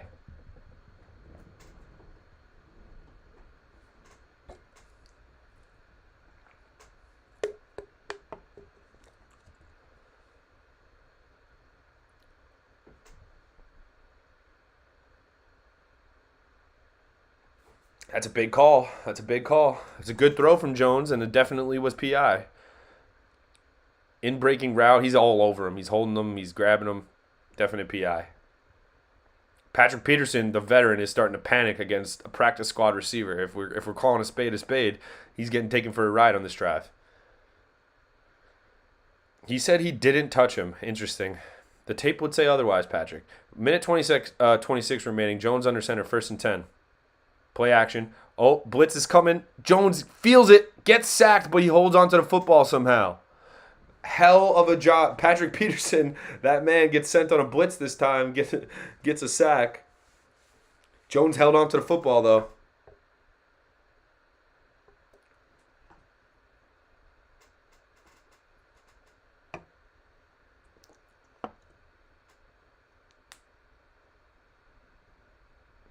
Second and 17 now. This will be difficult. 55 seconds remaining. Neither team spending timeouts. Catch is made by Richie James. He stumbles forward. Be well short of a first down, but gets a chunk back. And the Giants are eating clock, and they do get the ball back to start the second half. Who's going to use their timeout there?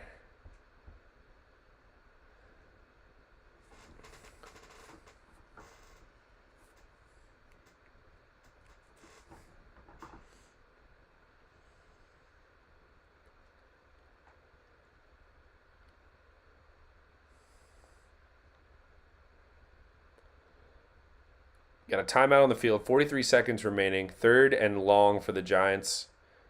Yeah.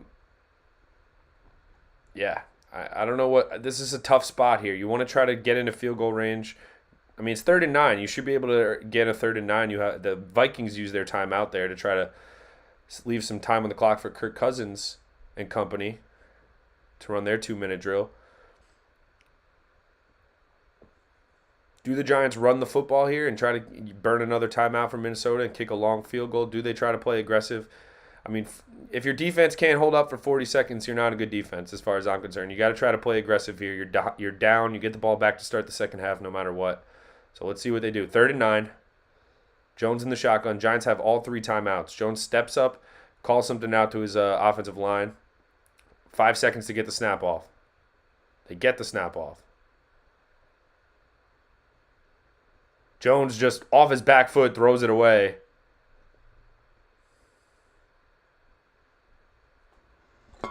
Nowhere, nobody open. A lot of pressure.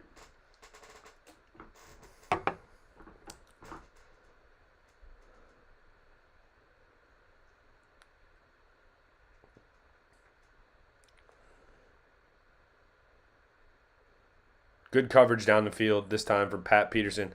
And we'll see the Scottish Hammer out to punt.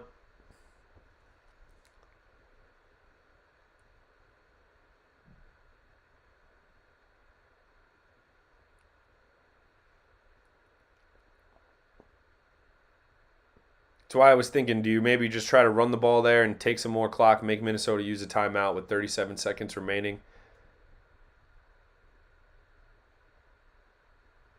1st and 10, Minnesota. 37 seconds remaining, second quarter.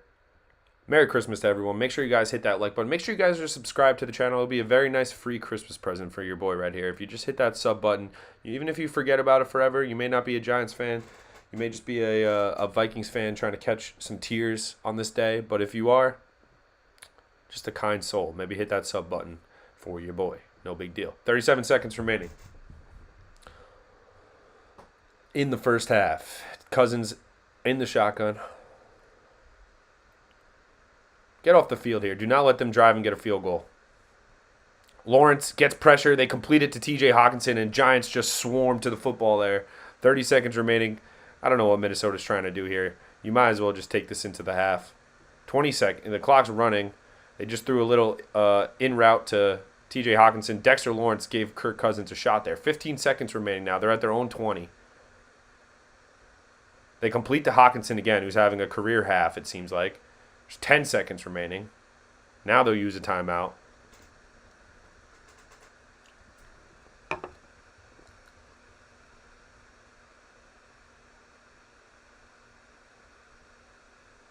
There's 10 seconds remaining. Giants cannot allow a Hail Mary or some type of big play. The scoring has been done by Isaiah Hodgins and TJ Hawkinson today. Hawkinson was wide open in the back of the end zone for the first score of the game. Isaiah Hodgins caught a nice little improvisational throw from Daniel Jones. He stepped up in the pocket. He was wide open on his out route.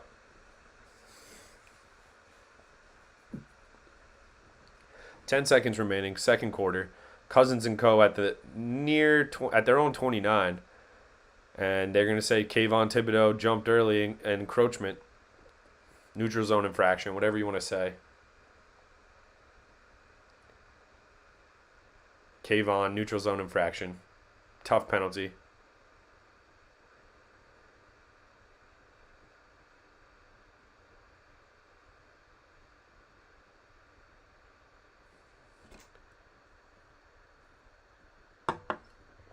First and 5 now. 10 seconds remaining after the neutral zone infraction.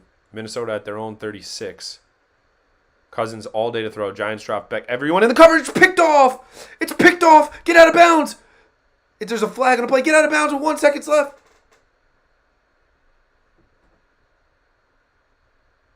Tell me it's offensive PI.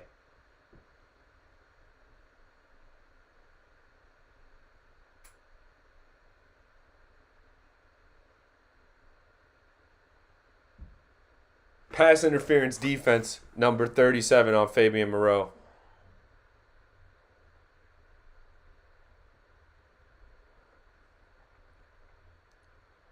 He's working on Justin Jefferson. Yeah, he opens up his hip. It breaks the route. It's definitely a call. Damn, that would have been sick. He wasn't smart enough to get out of bounds either. So, what a dumbass. Even if that play would have stood, I bet you the clock would have ran out. Daboll will use his first time out of the half. They're going to play some Hail Mary defense here.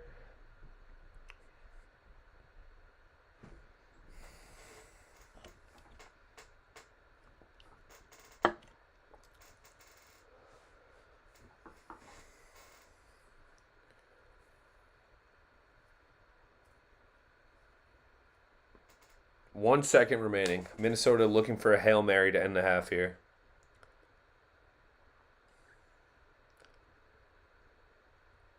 They have the receivers to pull something off like this against the Giants DBs. Do not doubt anything. This would be crippling. A touchdown here would be crippling for the Giants. Let's be real.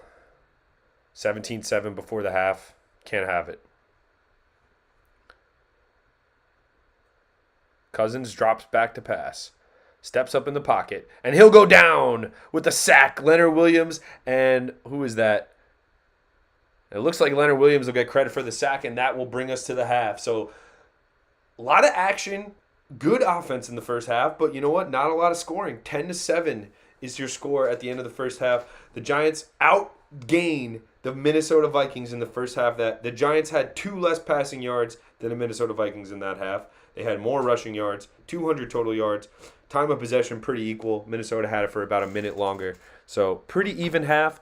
The turnover really the difference. Minnesota got their field goal off of that fumble recovery after Daniel Bellinger fumbled the football.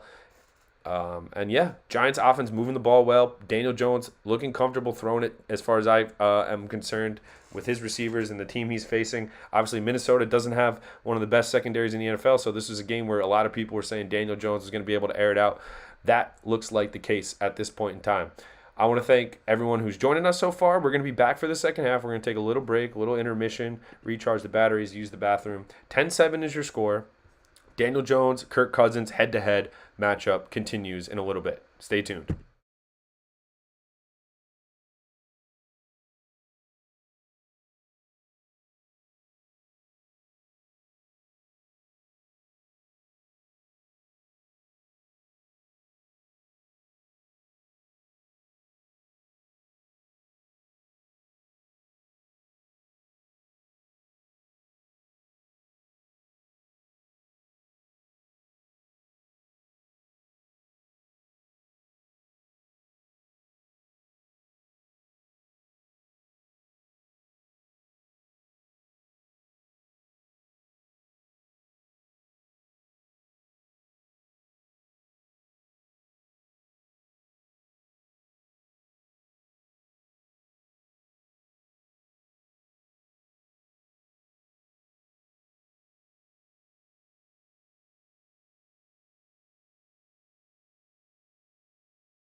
And we're back. Second half, getting ready to start in a few minutes. We just did all we had to do. Ran all of our little chores, used the restroom, refilled the Big Blue, and now we're ready.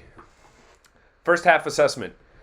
I'm happy with that half. I think Daniel Bellinger fumble is really the difference in that half. You're playing a good team. You have backup secondary, Justin Jefferson. You're letting him get yards, but he's not getting behind you. He's not getting behind you. You're giving up those chunk plays to Hawkinson, but then the red zone, a couple times you bared down. You're getting some key negative plays. You got a couple of sacks. Azeez Ojulari had a big sack on third down. So we're alive and well. We get the ball to start the second half. You obviously want to see a big drive to start the second half, and this will dictate the rest of the game here. This first drive, I think, will really set the tone.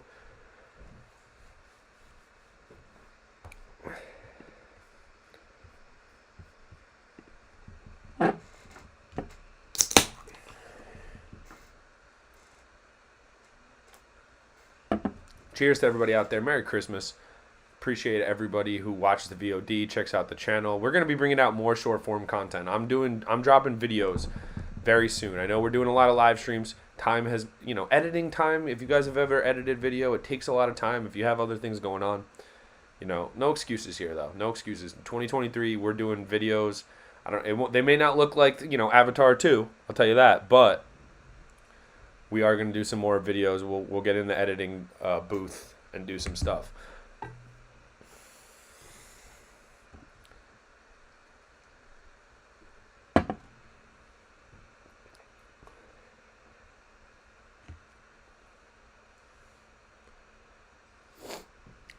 Let's do a little around the league check here. Score checks around the league, because you know what? This late in the season, every game matters. The Bills are losing to the Bears in the third quarter. It's 10-6, nothing to go crazy about yet. 10-3, Cleveland. That's a game against New Orleans. That's a game you just don't watch.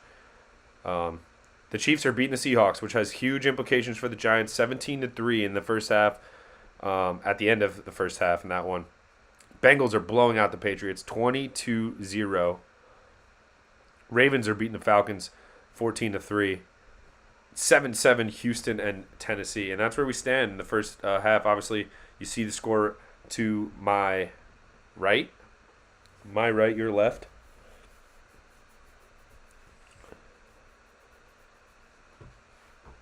And we're back. Second half action.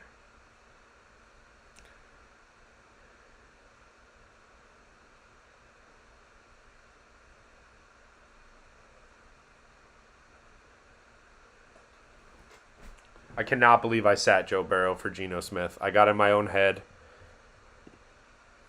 Just absolutely no excuse. Giants outgained the Minnesota Vikings, which I think we should just take this first half stat graphic and put it in a shrine, put it in the Smithsonian, put it in a trophy case at MetLife Stadium. This was probably our best offensive half of football of the season. I don't think that's controversial to say whatsoever. And here we go. 10-7. Giants receiving to start the half.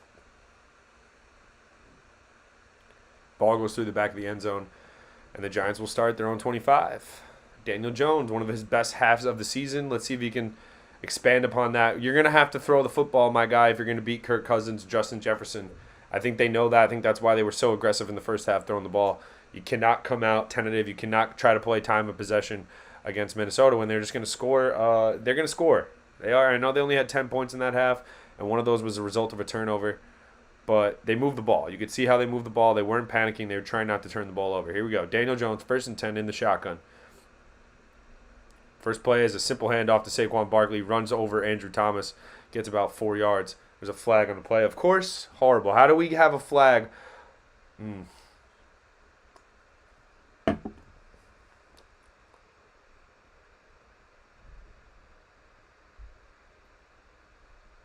Holding on the defense. Let's go. Defensive holding on a run play, on a 1st and 10 run play. That is not something you see often, but we'll take it.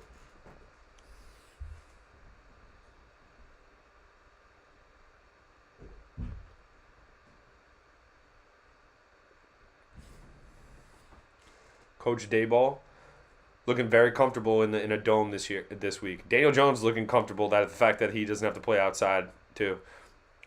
3-yard carry on 1st and 10 to Matt Breida.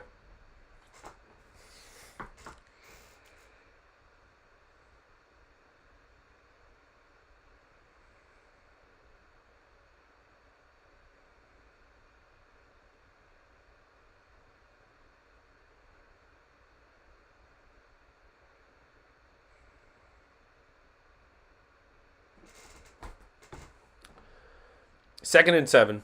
Jones in the shotgun. Let's lock in here. We're locking in. Completes to Richie James for a first down. The slant pattern over the middle has been there all game long. Daniel Jones throwing darts. Danny darts. That's a strike right down the middle if I've ever seen one. That ball's spinning. That ball's humming. Sounds like that old Nerf ball with the whistle on it. That's what it sounds like.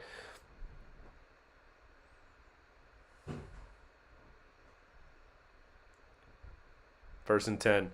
Jones, play action again. A lot of throwing downs. Gets rid of it. Completes to Darius Slayton. Slayton keeps going for a first down. And Daniel Jones is arriving before our very eyes today, ladies and gentlemen. No matter what you say, we got our quarterback next year and the year after that. I don't care. The haters can leave my mentions. I don't care. I'm going to start muting people that are going to start complaining about Daniel Jones and the Giants. He is throwing the ball. He's making players better around him. He's making the team better. I don't care what you say. He's a leader. Everyone likes him. Shut up. Take your takes. Stuff him in a sack. Take your rookie scouting highlights for quarterbacks. Stuff him in a sack. Go be a fan of another team. Daniel Jones is my quarterback. That's all I got to say about that. Now he's going to throw a pick. Watch. Hand off to Saquon right up the middle. Gets 2 yards.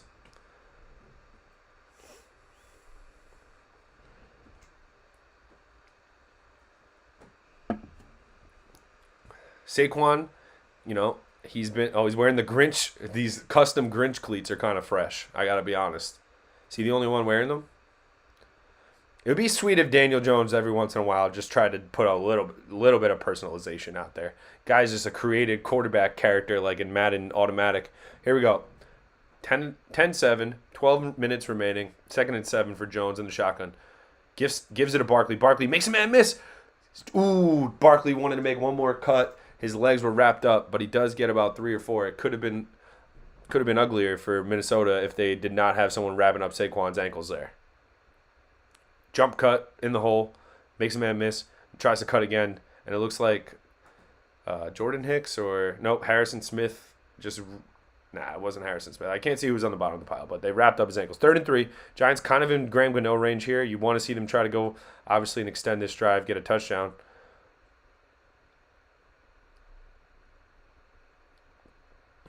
Jones steps up, manipulates the pocket. He's going to go down. Ooh, he almost completes it. Isaiah Hodgins as he's falling down. But it's incomplete on 4th and 3, and the Giants will try to kick a long field goal, I believe. Damn.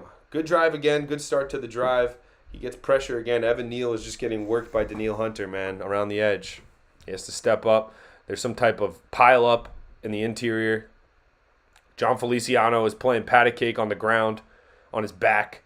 John Feliciano was in full guard position there. As Jones tries to step up in the pocket, and then as he steps up, he's like, "Oh, there's some weird shit going on in my legs." And then he just got sacked from behind. 44-yard kick down the middle for Graham Gano. That looked easy as Sunday morning for Graham Gano in the dome. I mean, the guy's been kicking in MetLife wins. He doesn't even have to measure the wins inside of the dome in Minnesota right now. That's right down the middle. We have a tie ball game. That's what you want to see. 10-10, just like we started. Good drive from Daniel Jones. Got some pressure there. Evan Neal is getting destroyed. Let's be honest.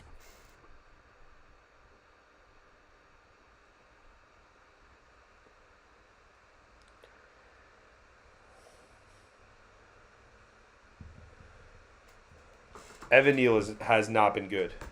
That's one thing. Like, all right, Giant fans, I know you're going to tell me next year. I get it. But you know what? We're going to be in the playoffs this year possibly. If Evan Neal steps up on a couple more plays, maybe we make the playoffs today. If Evan Neal wakes up, decided like he doesn't want to get run around by Danielle Hunter. I know the guy's a monster. He's one of the best pass rushers in the league the last 5 to 6 years. But this is a first-round rookie. I'm not saying you got to dominate the guy, but it's already getting a little bit rough. Daniel Jones is stepping up in the pocket well and preserving some of these plays. But it hasn't been good protection from Evan Neal on that side. I'll give Andrew Thomas credit. I haven't heard his name. I haven't seen his name. That's a good sign. So Andrew Thomas is playing well today in a big spot so far. Let's knock on wood so far. I hope he continues it. Rooting for every Giants player all the time. But we call them out. We call players out when we see poor production from guys that we expect more from. That's what a good fan does. I'm not going to sit here and argue about 7th-string safeties. And also, if you see anybody on Giants Twitter, I know Giants Twitter is very prevalent. This conversation of Daniel Jones, some nerds think that the AAV for Jones is going to be too high. Listen, this guy's blossoming. This guy's getting better. Every throw he makes, every throw he steps into at this point, I think is being completed. When he has time to step into a throw, I have the confidence. It's like when you watch enough basketball, if you watch enough NBA or college, whatever, you have your favorite teams, your favorite players. There's certain people that when they get open or when they have a good look at a shot, you just think it's going in. That's how I'm starting to think with Jones. He steps into a throw. He has confidence. I think it's going to be completed. And that's a good sign. That means we're turning the corner.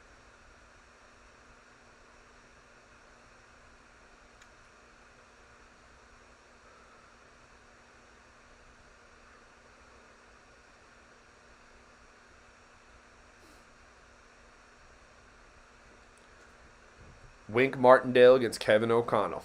We got an old dude in Wink Martindale, an old savvy vet, and Kevin O'Connell, who looks like he just graduated high school last week. 11:18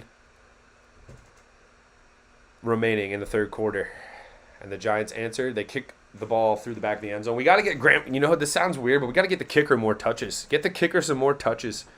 Guys, Graham Gano is one of the best players on the team. If we get anywhere near midfield, let's just start booming him. See what he can do. Let your kicker carry you. Has a team ever done that? I know Justin Tucker is probably the closest thing to ever having a kicker carry an offense, I would say, I've ever seen. 1st and 10 for Cousins and co. They want to respond. Cousins under center. Drops back to pass. Throws it to the flats. TJ Hawkinson continues where he left off. Gets about an 8 or 9 on 1st down.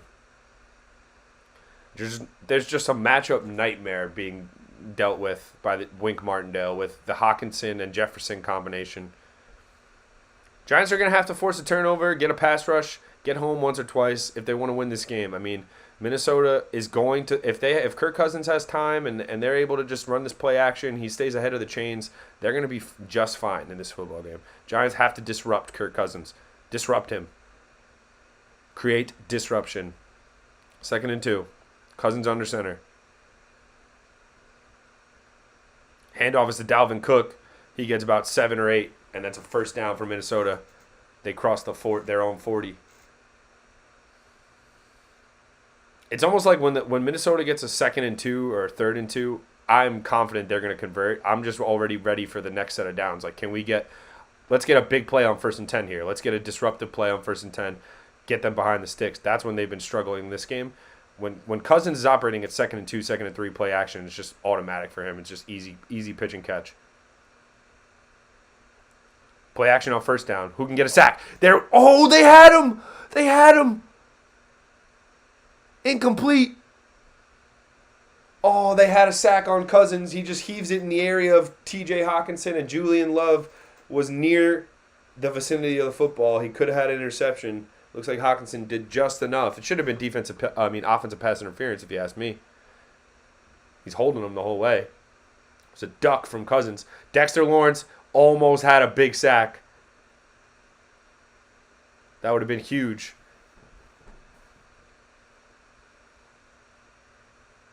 That's what we need. We need to disrupt them on 1st and 10, 2nd and 10. Get them off schedule. Now they're going to be throwing it. 2nd and 10. Cousins. Drops back, gets pressured, drops it off to Dalvin Cook. Who can make a tackle? They do a good job. They get him out of bounds after about a 2-yard gain. Jalen Smith involved in the escorting of Dalvin Cook out of bounds there.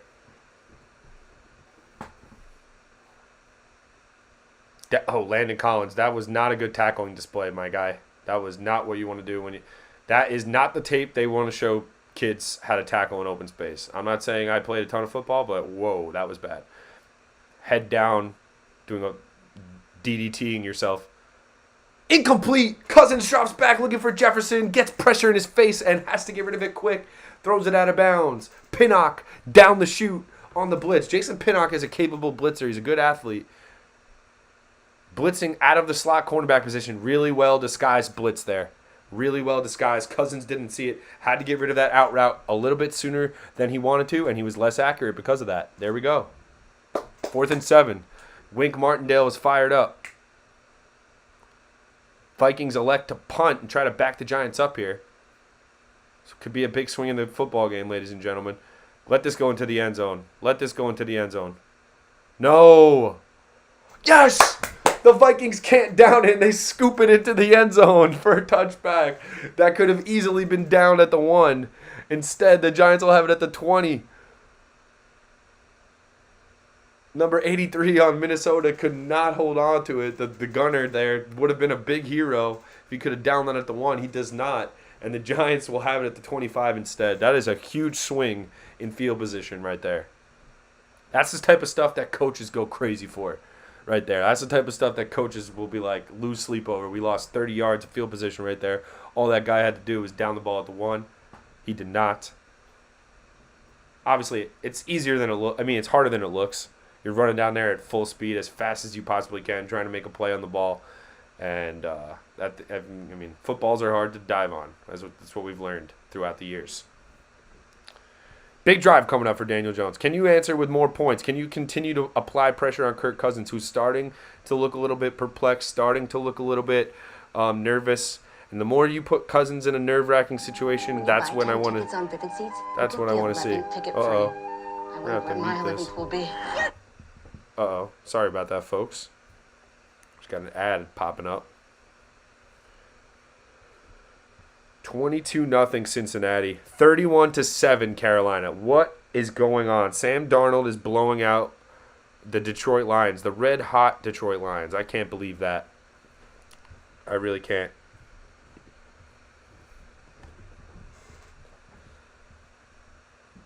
Let's see Danny Dimes. I want to see more of the same. I want to see confident throwing. I want to see stepping up into the pocket saying, this is my team, making big throws.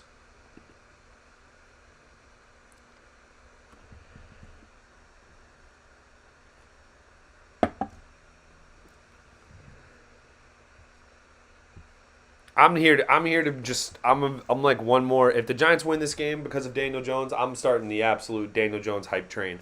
There's no doubt about it. The hype train is here. We're bringing him back. Listen, he's probably already coming back. Just based on the options and the way that the Giants have spoken about him. And listen, the guy does everything they ask of him and more, in my opinion.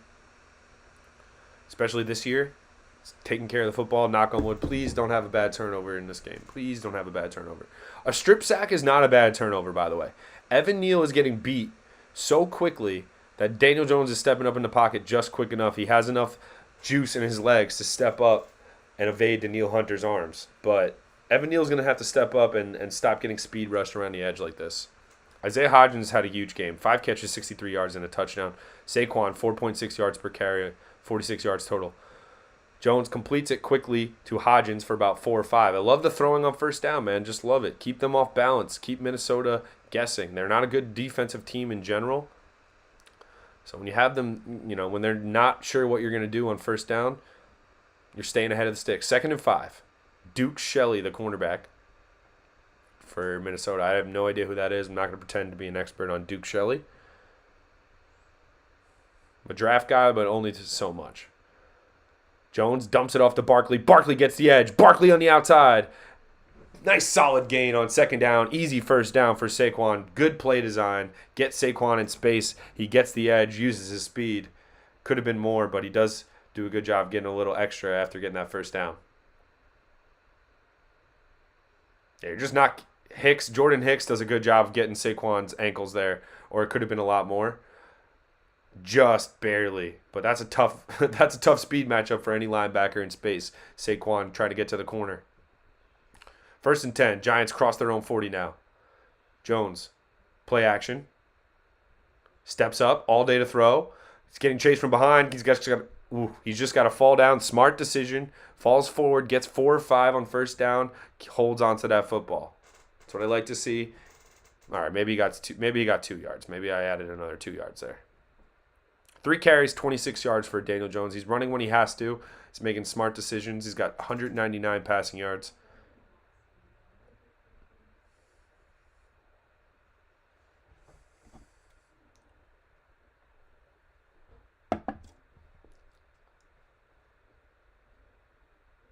18 for 24, 199 yards. Jones airs it out. Looking, completes to Richie James for a first down. Does he make the catch? First down. What a throw from Jones. That was one of his best throws of the season, ladies and gentlemen, at least in terms of down the field. Looks like Kenny Golladay is on the field here. Definitely a holding penalty that wasn't called.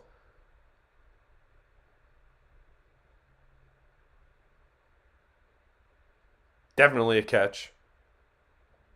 First and 10. Richie James was coming alive. 2:31 now for Jones. Handoff is to Barkley. Barkley, almost breaks another tackle. Gets 4 or 5. The Giants offense. I know Minnesota isn't a good defense, but damn, this is the best they've looked all season long.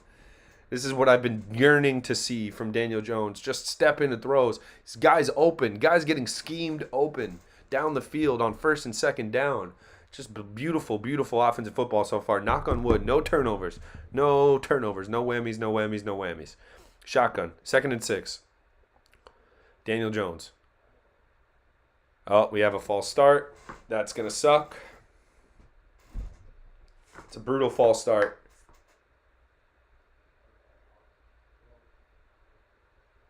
Offense number 65.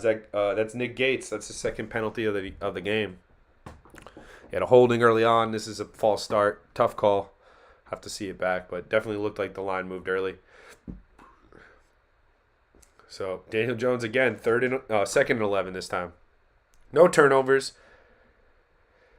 The way you're moving the football in this game now, all of a sudden, obviously Minnesota is just dying to score, but you can't panic. You got to keep playing the scoreboard here. 10-10. Jones dumps it out to Barkley. Barkley barely gets a couple, and it'll be 3rd and 7 or 8.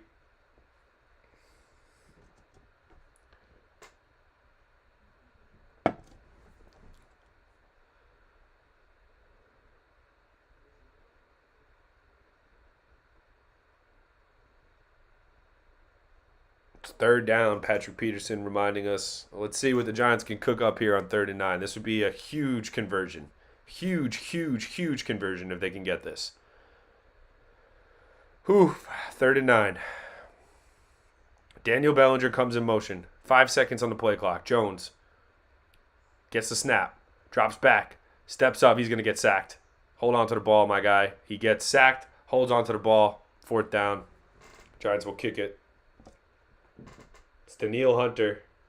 Oh, no, it wasn't.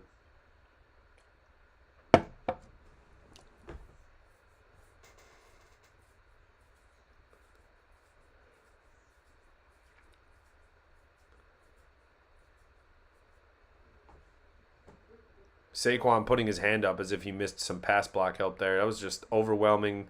Evan Neal and Mark Lewinsky on the right side of the offensive line again. Graham Gano comes out. Another 44-yarder. He was money on the first one. He's money on the second one. Giants take the lead, 13-10. This is going to be another one of those games, folks, where it comes down to the absolute last second, the dying breath. But the Giants are ahead. After going down 10-0, they have stormed back to 13-10.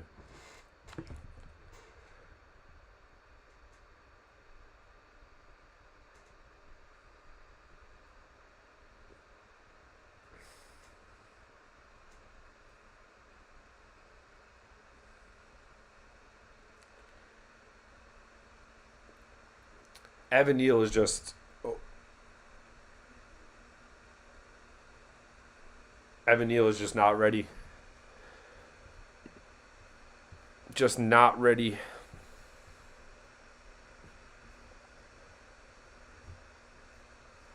Let's look around the league again.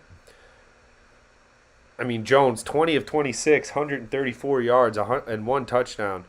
2 receivers over 60 yards receiving, Isaiah Hodgins and Richie James.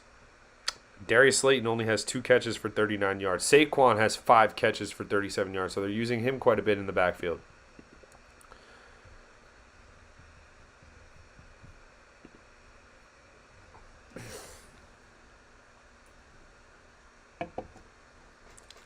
I am very impressed. I don't care how bad the Vikings defense is.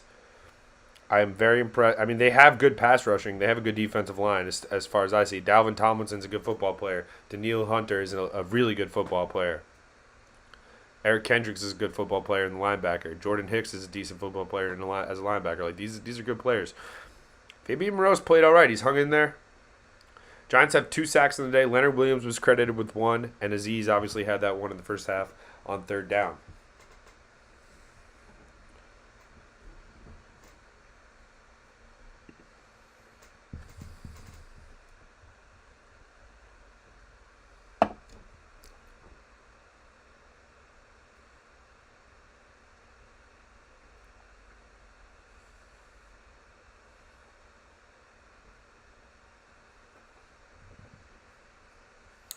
Fox finally back from break. Another stop here would be really have me by the seat of my pants if the Giants could get a stop here. This is This is going to be an all or nothing drive from Minnesota. Obviously, it's a 3-point game. There's a lot of game left. I just think they're going to start. Their sense of urgency is going to start to tick up now after that last drive.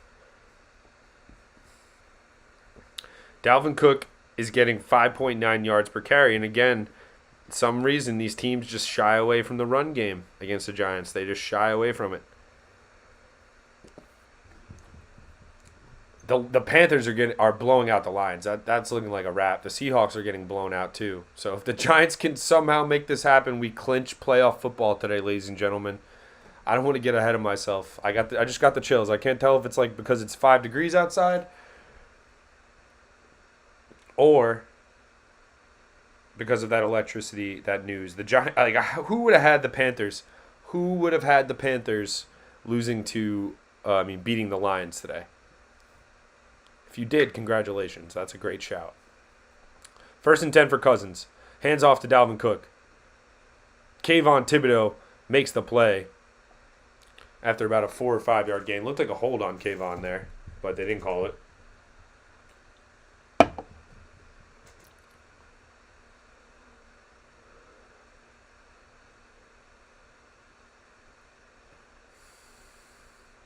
Second and 6.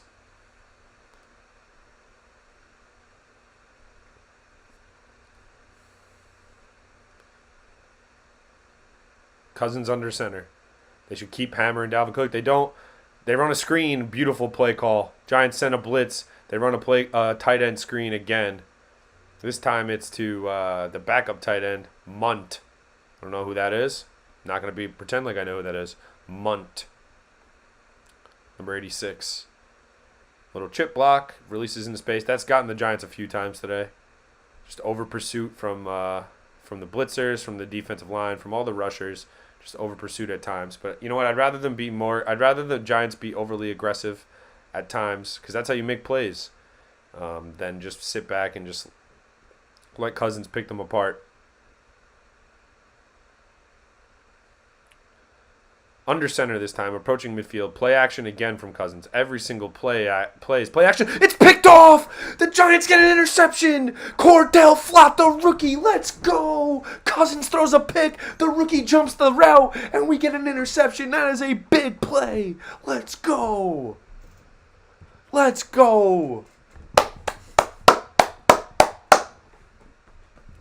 Cousins, Kirk, looks at his receiver the whole way, and Cordell Flott makes the pick, the rookie. Let's go, baby.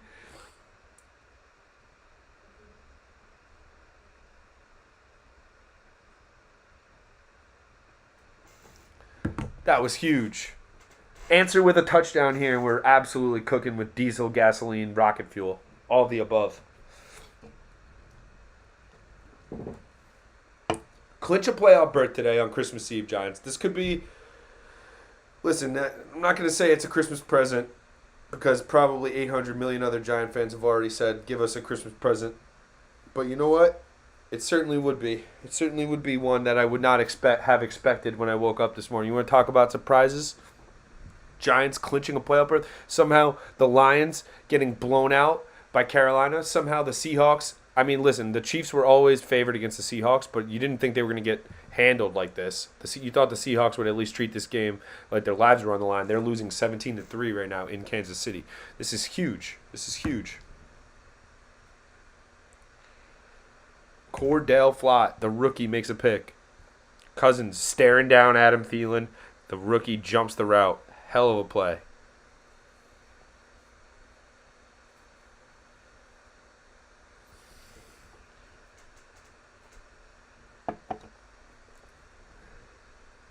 Let's go. Daniel Jones back out on the field. Stay confident, stay hot, buddy. Stay confident, stay hot. Looks very comfortable within this offense. Looks like he knows where everyone's going to be, when people are going to be open. The only problem with Daniel Jones is when Evan Neal, the right tackle, just gets run by in 2 seconds. There's just nothing you could do when an athlete like Danielle Hunter is just disrupting every single play. You can't expect your quarterback to make something happen on every single play when Danielle Hunter is 1v1 with him and he's having to step up. It really puts a lot of pressure on your interior offensive line when Evan Neal is just giving up these speed rushes, because then Daniel Jones has to step up to the interior into the pocket. And if that's not clean, then we're in big trouble. Then it just all breaks down from there. But huge interception. What is the review?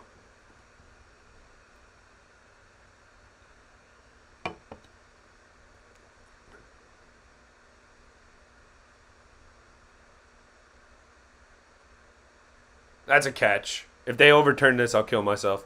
No.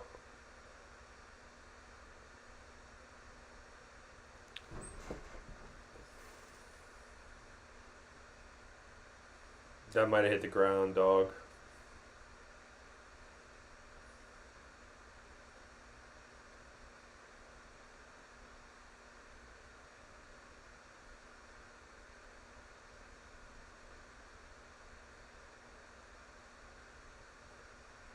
I hit the ground probably. God damn this league. Make the catch, bro. Cousins gonna tear us up now after that. Like, holy crap, dude. Like, that looked like a clear as day interception. Why is it not a fumble? Why is this not a fumble? He's already running with the ball.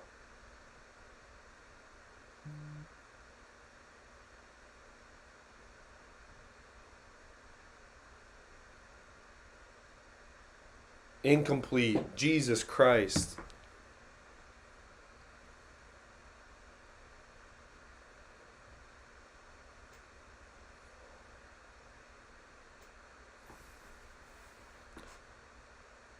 His ass is on the ground already. I mean, I guess he's got to complete the process. He was already running. Damn, that sucks. That really sucks. All that excitement for nada.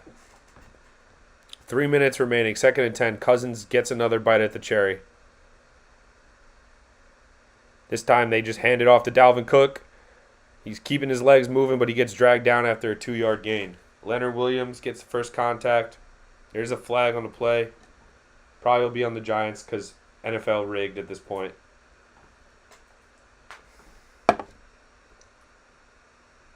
Holding on the defense.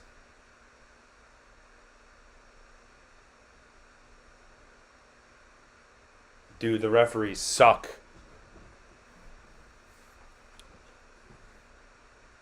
Where's the hold on the defense? They say it's on Dexter Lawrence.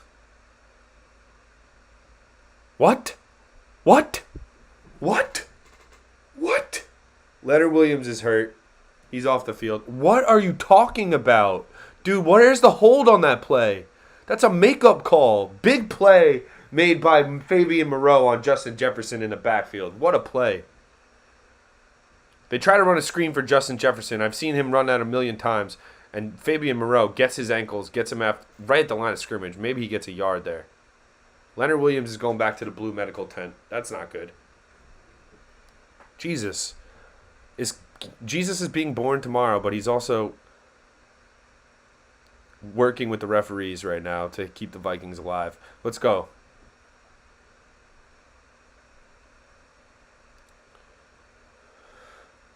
Cousins throws a dart to Jefferson. What a throw that was. Into coverage, and he connects with Justin Jefferson. Dude, where was that hold? Esteban, where was that hold? What a throw that was from Cousins, though. In his own coverage to Justin Jefferson. Guy's just open, born open. I cannot believe the refs gave them that hold, though. I did not see a hold. A defensive, like they've called 2 defensive holds on run plays in the last quarter. Some line judge is just being a jerk. Pitch to Dalvin Cook. He'll get about a yard. Giants swarm. Jihad Ward and Jalen Smith make the play.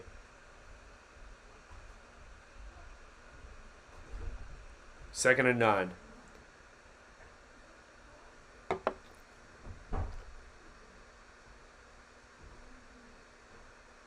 Yeah, I had no idea what that call was.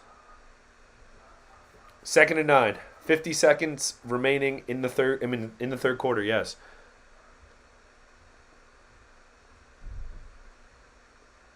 How is that not a hold right there? How is that not offensive holding? They were just holding the shit out of Kayvon Thibodeau, man. Third down. They dump it off to Dalvin Cook. Giants make the play. But how is that not holding on Kayvon Thibodeau? They were just holding the hell out of him. Kayvon Thibodeau just got held. He was within arm's length of grabbing Kirk Cousins, and they held him. 3rd and 5, 20 seconds remaining. They have to get a play off because the play clock will not allow them to run it down. 3rd and 5, got to make this. They're in field goal range, but got to get a stop. Cousins works right, completes to Justin Jefferson for a first down. Just an easy play. Darnay Holmes.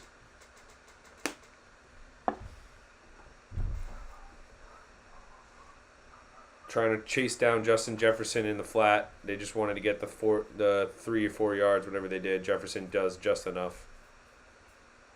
That'll be the end of the third quarter. So we go into the fourth. Score is 13-10. There's all to play for. Minnesota driving. Yikes.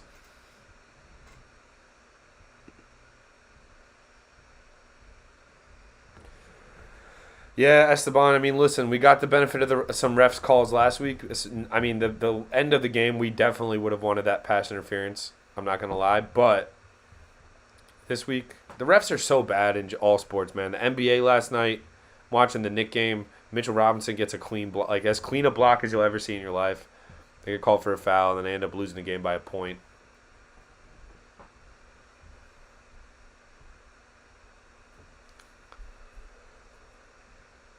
Cousins throws a pick, but Cordell Flott lets it hit the ground somehow because he can't catch the football. It's just so brutal, man. The guy makes a great play on the ball.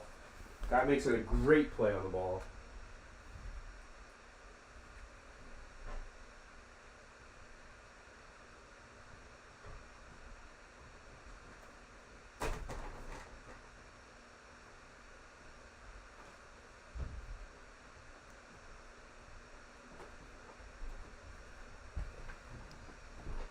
Had to compose myself. Fabian Moreau has 7 tackles, just basically because he's just tackling Justin Jefferson as close as possible. He's doing a good job. All things considered, he's doing a decent job.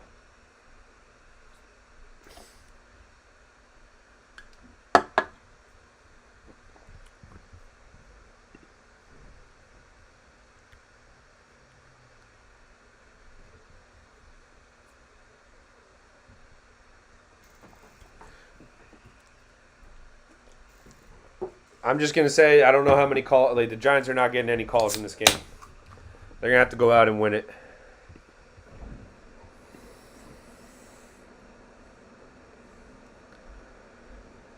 Yeah, dude, the refs are bad. The refs have been bad in this game. I mean, a couple of calls that they got right. Like, I thought, to be fair, like Justin Jefferson, when Moreau had a pick, or like at the end of the second quarter, that was definitely PI. He opened up his hips, he grabbed him by the waist, and he got the interception. That's PI. But like this third quarter was bad. What we just saw at the end there, a random ghost defensive holding, absolutely ghost. Like couldn't find it. You couldn't find it on tape. You won't be able to find it on tape. It was like an equal side defensive holding. They fake the pitch to to Cook. Good play from Julian Love. Almost makes the interception. This time they had the bootleg ready. They were ready for Cousins in the bootleg. Julian Love just couldn't make the play. They were looking for KJ Osborne.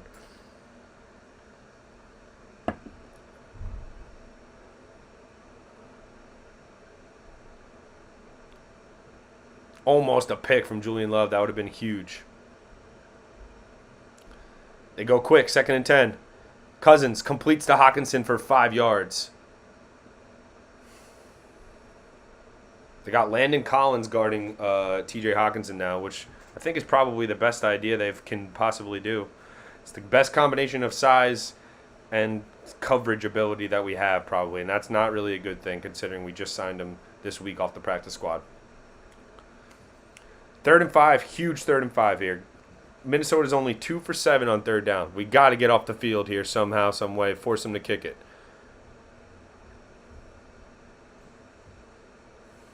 Cousins lofts it up for Hockenson. Touchdown! What a pitch and catch! What a throw and what a touchdown for Hockenson. Giants did everything they could. It's a great, great play. Trusting your receiver, trusting your massive tight end. Damn. They're blocking all over the place. Definitely a touchdown. Just mosses Julian Love in the end zone.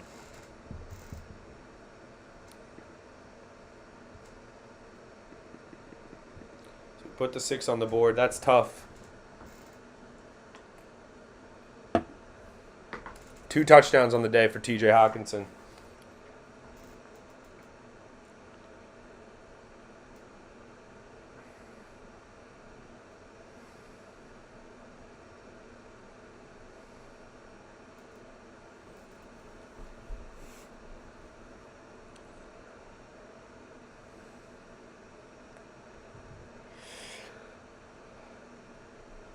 What are they even looking at here?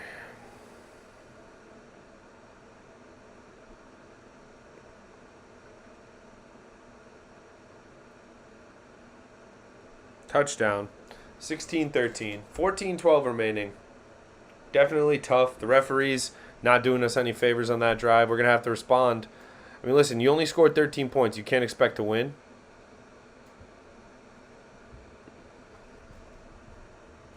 So we were always going to have to score another touchdown in this game. The sad thing about that is the Giants had the right coverage for that play. There's 2 guys just not good enough to make that play. Like, one guy jumps way too early. So frustrating. Darnay Holmes jumped like 50 feet like 50 seconds too early. He could have literally stood in the end zone and picked that off if he had any type of composure. And Julian Love got mossed with his back to the ball.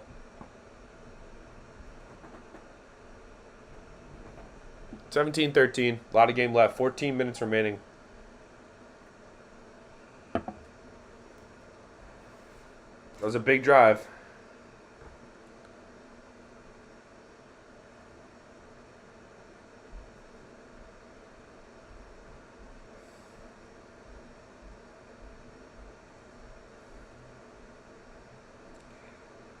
Just getting beat by a good skill position player there. I mean, like, TJ Hockenson is the guy who's killing them today. They're taking away Jefferson the best they can, but Hockenson running amok.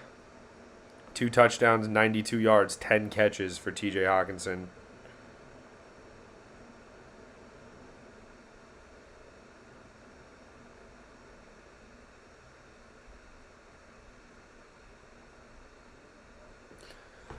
All right, it's time to respond. It's time to respond quickly if you're the Giants.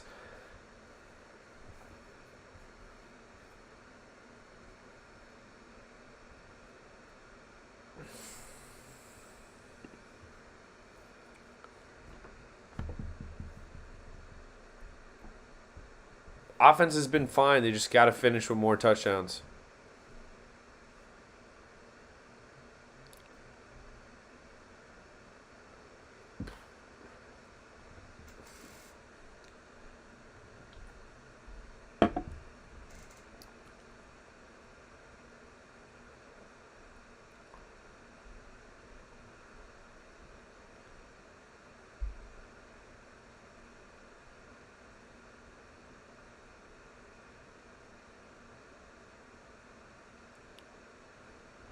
Damn. Hawkinson. Both touchdowns for Minnesota. Giants haven't been able to execute enough to get in the end zone more than once. Saquon, 4.5 yards per carry. Now it's go time, ladies and gentlemen. Giants fall behind in the fourth quarter by 4. They fought all the way back, down 10, fought back 13-10. Daniel Jones playing well, but we need points.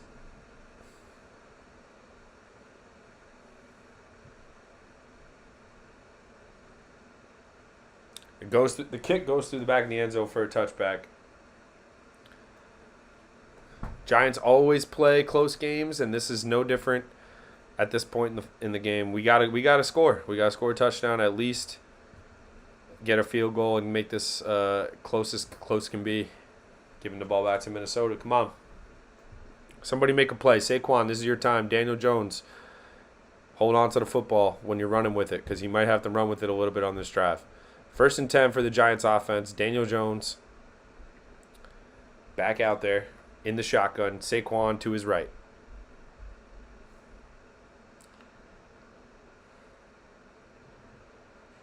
Jones completes to Isaiah Hodgins for a first down. I don't know if he was – I literally don't even know if he was trying to throw it to Isaiah Hodgins there. Now Hodgins looks hurt. That's great.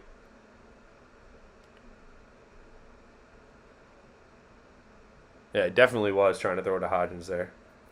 It went over Richie James's hands. Richie James almost intercepted that himself. Thank God he can't jump. Isaiah Hodgins' career day so far, no doubt about it. 1st and 10. Hodgins still out there. Looked a little like he was grimacing at the end of that play. Jones completes to Richie James, and we're into Viking territory just like that. 2 throws at a football, and the Giants are into Viking territory, and they're going no huddle.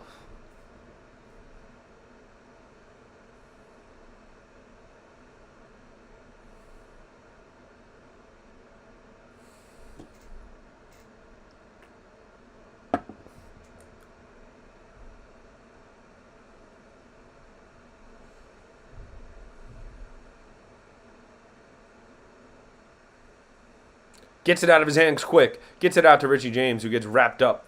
Gets about 4 yards. After they're throwing it on first down. It's having a lot of success.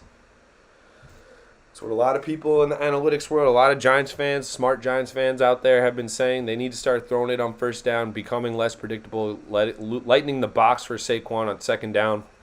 2nd and 7. They've thrown 3 passes. They are at the Viking 40-yard line, essentially, about the 40.5.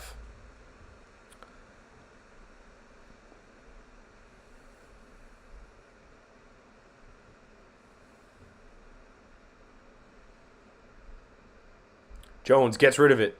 Gets it to Darius Slayton. Darius Slayton gets a first down and gets out of bounds.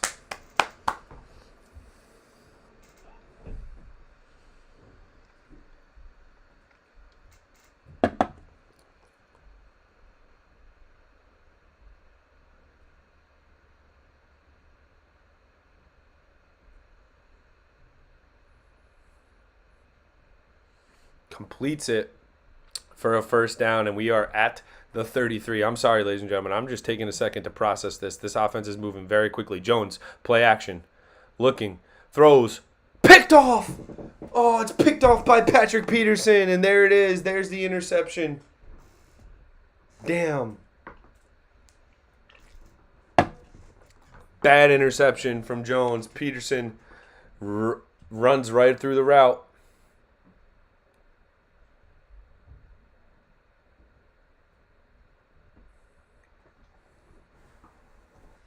There it is. Damn. Daniel Jones is hard to hit. It's hard to hammer him. This is what I was saying with that turnover from Bellinger in the first half. He got destroyed. How is that not roughing the passer, dude? Just throws it behind Hodgins, who should have flattened out his route more, but still, Peterson undercuts the route. That could be the ball game. Tough. Jones tries to fit in a tight window throw. Now Dalvin Cook gets 5 or 6.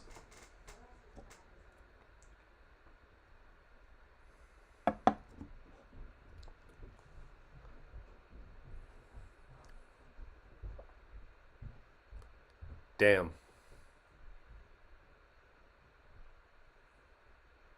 Jones hasn't thrown many picks this year, but that is a costly one for sure. 2nd and 4.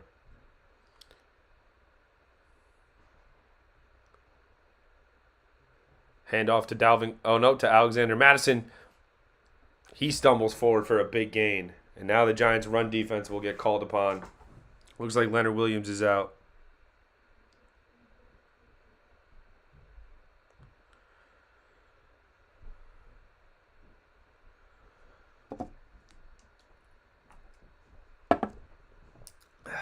Tough throw from Daniel Jones. He's been playing really well.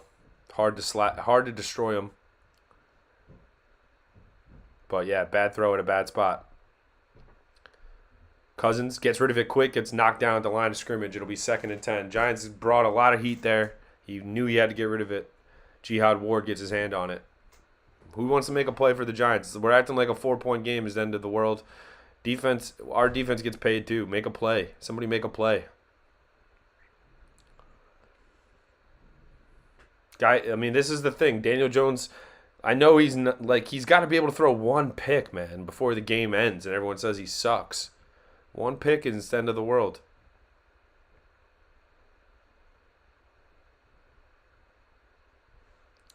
Cousins has trouble with the snap, completes to Hockenson. Tony Jefferson makes the tackle, but not before Hockenson falls forward. It'll be 3rd and short, 3rd and 2, 3rd and 3.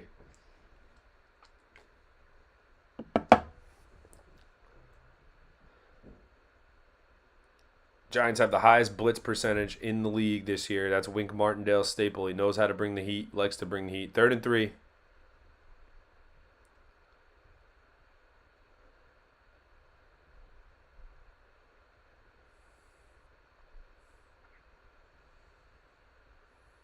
Who wants to make a play? Somebody make a play. Come on. Giants get a stop. Darnay Holmes makes a tackle at the line of scrimmage. They dump it off quick. Kayvon Thibodeau was about to level Kirk Cousins. He had to get rid of it.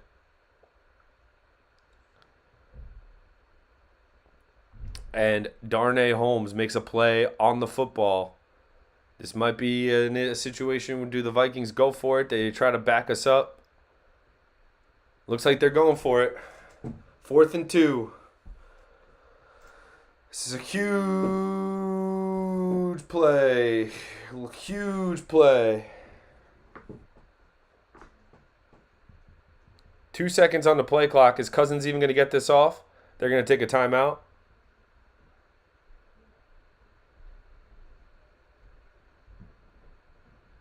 Yep. Vikings will take a timeout here. God, the stress, the drama.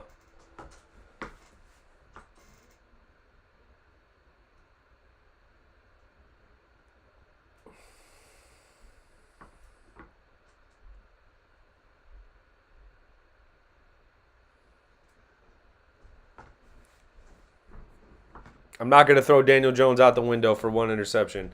There's no way that we're in this game with another quarterback, with a bunch of other quarterbacks playing. So the guy's trying his best. 277, 1 touchdown, 1 pick.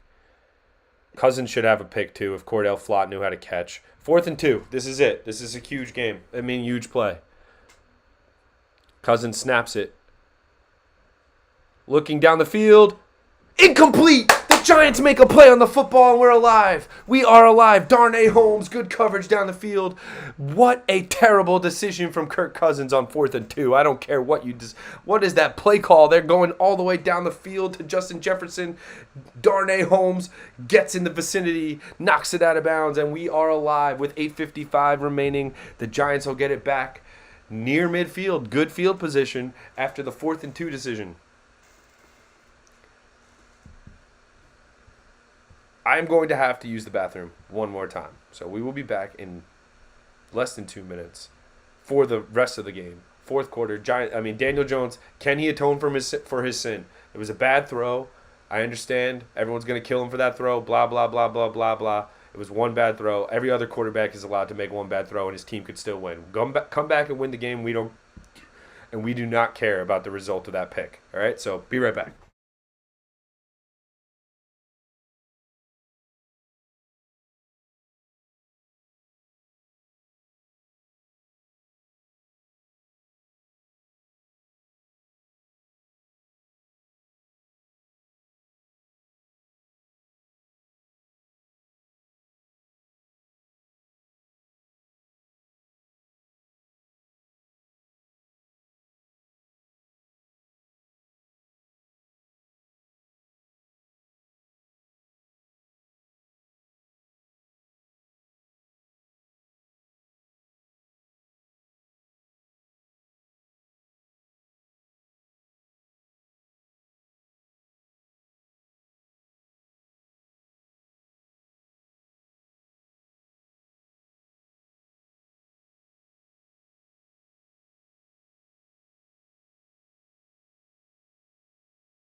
We're back.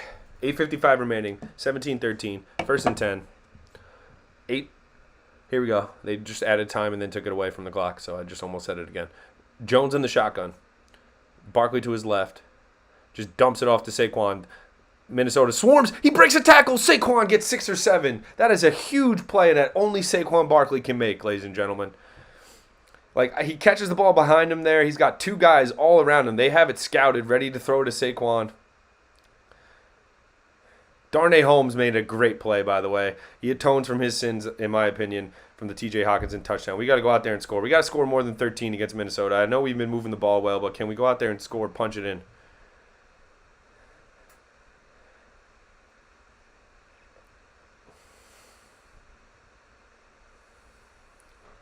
Second and 4.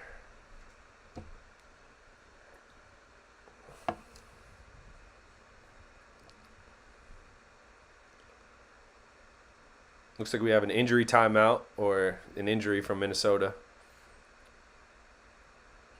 He'll be all right. Walks off the field, Sullivan.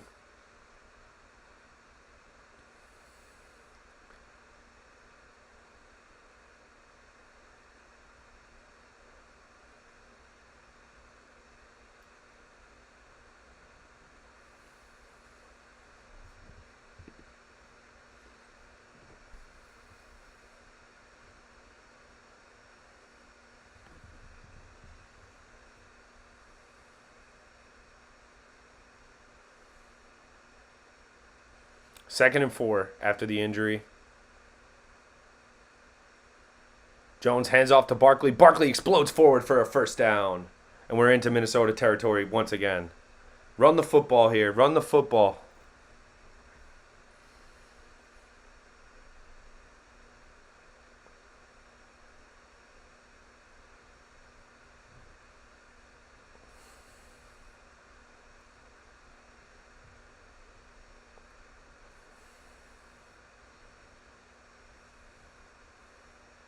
Eight minutes remaining. First and 10 for the Giants. It looks like they have, Jones in the shotgun, Barkley to his left. Jones dropping back to pass. Dumps it off to Saquon again, and Saquon's going to have to, they're just going to feed Barkley time. It's feed Barkley time. He gets 5 or 6 on the screen pass, on the little flat pass. 3 touches for Saquon. It's second and 5.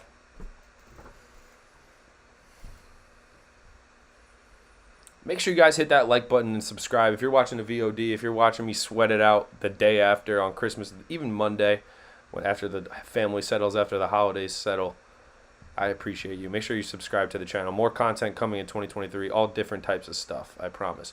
Jones in the shotgun. Gives it to Barkley. Barkley wrapped up in the backfield this time by Phillips. Third and 5. Barkley looked, see, that's a play where Barkley looked tired, and I would have rather seen Matt Breida or Gary Brightwell make the play. I mean, blocking wasn't great. Saquon looks hurt. It looks like he was clutching his quad on that, his 80-inch quad. Saquon's still out there. Third and 5. I'm nervous. This is a huge play. I'd like to see Daniel Jones just tuck it and hold on to the ball. They bring heat. Jones completes. No, he dropped it.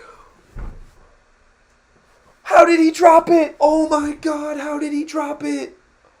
This is what I mean. How did he drop it? Oh, my God, dude. Make the catch. He's wide open. Jones makes the right read. Why don't you make the catch?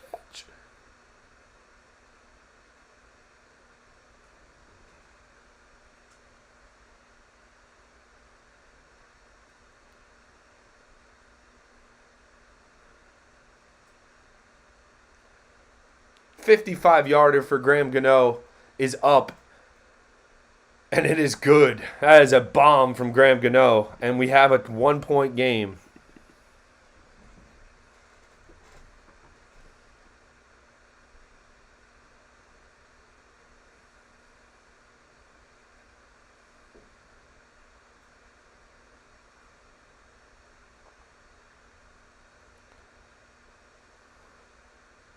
God damn, Richie James.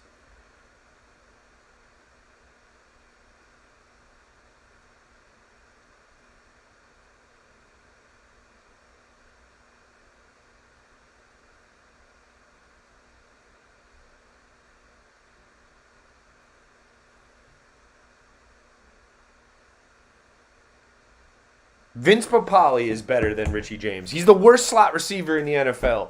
Damn it, bro. It's every other receiver in the NFL makes that catch, dude. Come on, bro. You got to make that catch. It's a 1-point game now. I don't even care if we lose. Yeah, Jones threw a pick. Richie James, make the catch, dude. You're allowed to make, like, the quarterback's allowed to make throw one interception a game, like every 3 games if he can. Like, geez. Giants throw an interception, their fans act like the game's over automatically. No, it's not. It's a 1-point game, 6:24 remaining. Graham Gano is the best player on the Giants today again. Has 3 field goals, 2 44-yarders, 1 55-yarder, which had plenty of leg on it, which is good to know for later if it's needed.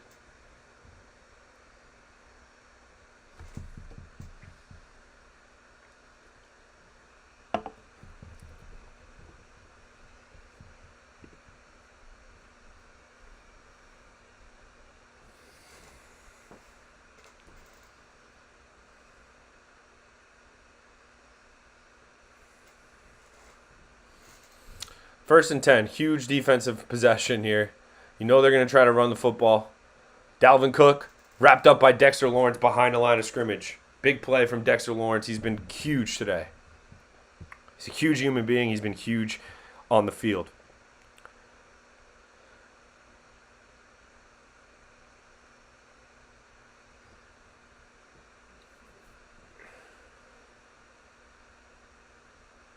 Second and 10. Guess they say he got back to the line of scrimmage. Under 6 remaining now. Both Minnesota has 2 timeouts. Giants have 3 timeouts remaining. Second and 10. Come on, another play. Cousins goes down with the sack. The Giants get a big sack. Jalen Smith is involved.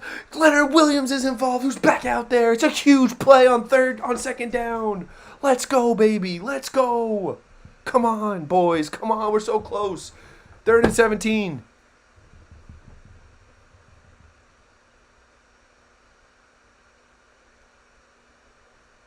Minnesota runs a quick play. Cousins left.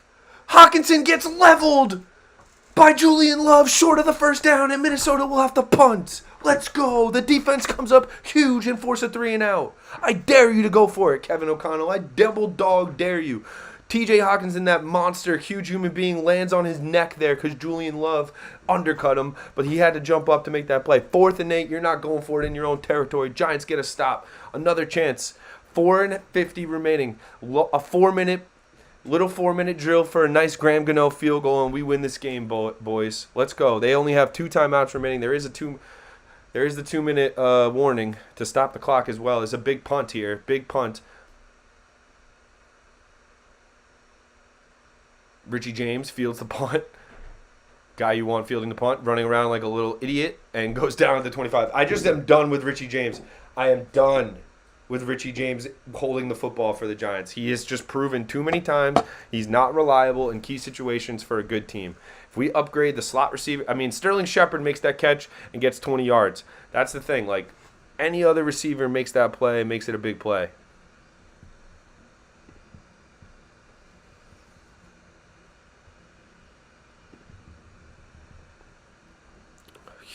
Huge drive. Drive of the season, possibly. 4:24 remaining. Oh, man. I have no faith. I'm nervous. The palms are sweaty. Knees weak. Arms are... whatever. 1st and 10. Jones just gets rid of it. Gets it to Barkley. Barkley dancing. Lowers his shoulder. Gets a couple yards.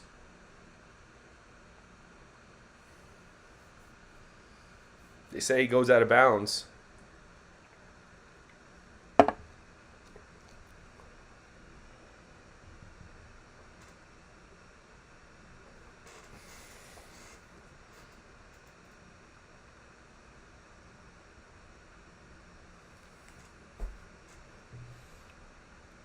Second and 9. 4:09 remaining. In the 4th quarter, Giants Vikings, we have a 1-point game. Daniel Jones looking for that game-winning drive, that game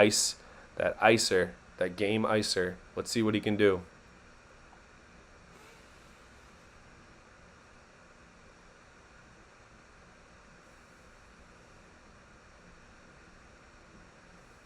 Jones throws a quick out route to Isaiah Hodgins. Gets about 4. It'll be a 3rd and short. Damn.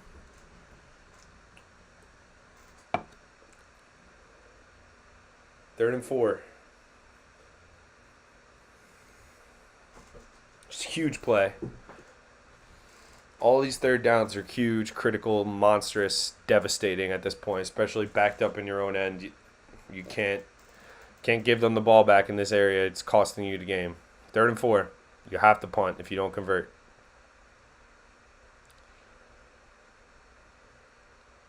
Incomplete. Jones looking for Hodgins on the slant pattern. It's incomplete. Just not a throw I would try to make there. It's too tight of a throw. Not sure what else he had open. Really didn't have much. Didn't really have anyone else open.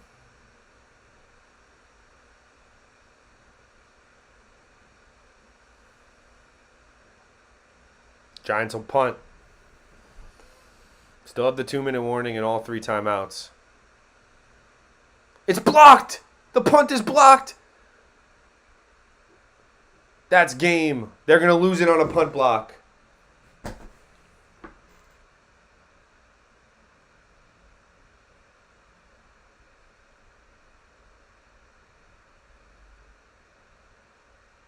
Unbelievable. Unbelievable.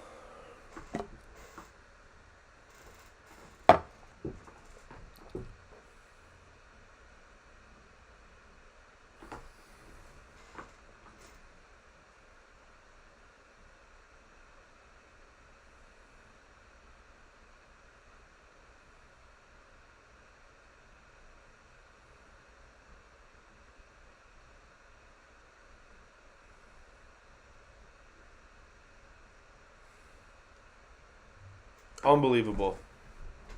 Dude, what the hell, man? So many missed opportunities. So many missed opportunities. Vikings use their second timeout. This is brutal, dude. Richie James drops an easy... Oh, my God.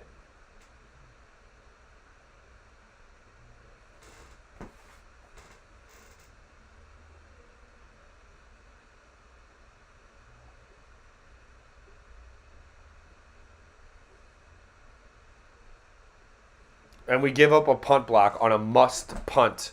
You must get that punt off. That is a must get that off opportunity, and they just botch it. Every other team can punt block.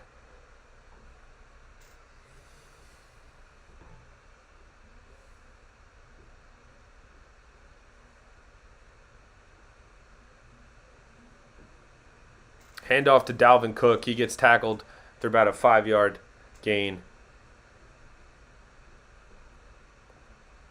2nd and 6, they'll say. This game is over, guys.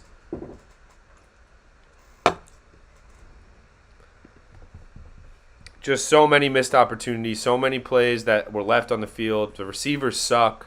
Still, Daniel Bellinger fumbling in the first half cost us 3 points. We would be winning this game right now. Who knows, though? I mean, obviously it doesn't matter, but it would change the whole complexion of the game. Richie James drops an easy 3rd down conversion. They swing it out wide to KJ Osborne. He gets a 1st down, goes out of bounds.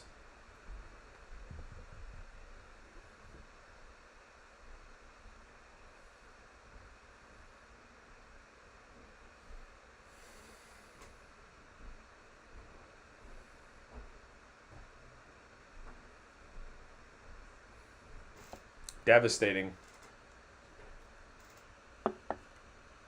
Gonna need a miracle, folks.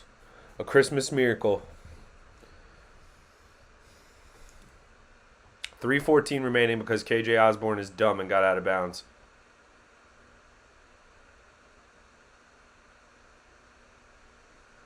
Incomplete. They try to set up a screen, knocked it down.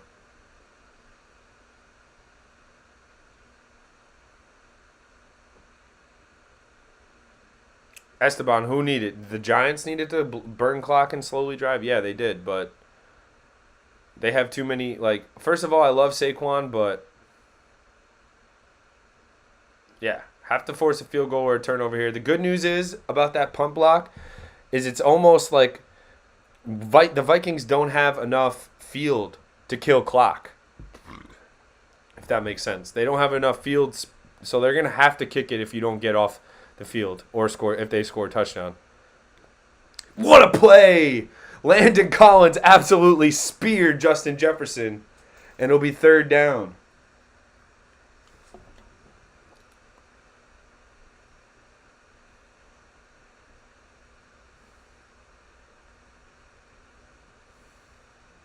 Yeah, cut Richie James. He stinks.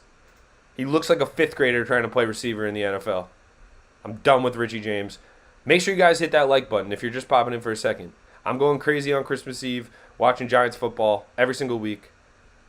We have a chance, somehow have a chance still to get off the field and go for another game-winning drive. If we can hold them to a field goal here, if they somehow convert this 3rd and 10, we are in deep doo-doo. And we need a 2-minute drill for the ages from Daniel Jones.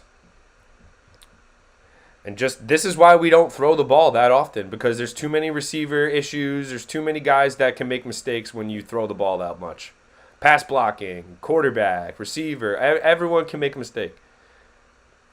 Cousins drops back on 3rd and 10. Completes for a touchdown to Justin Jefferson, and that is surely the game, ladies and gentlemen. Oh my God, dude. Of course he scores on that play.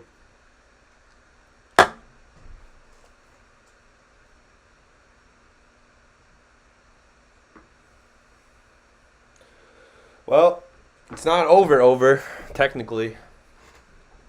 If they go for 2 here, it's over.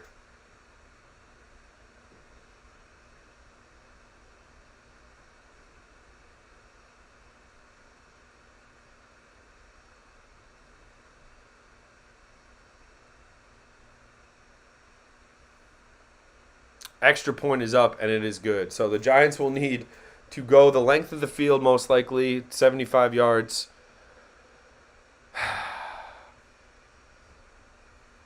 And get a 2-point conversion. There's no shot.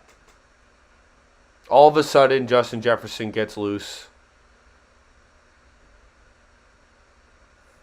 Giants have done a relatively good job containing him today, but 3rd touchdown pass of the day for Kirk Cousins.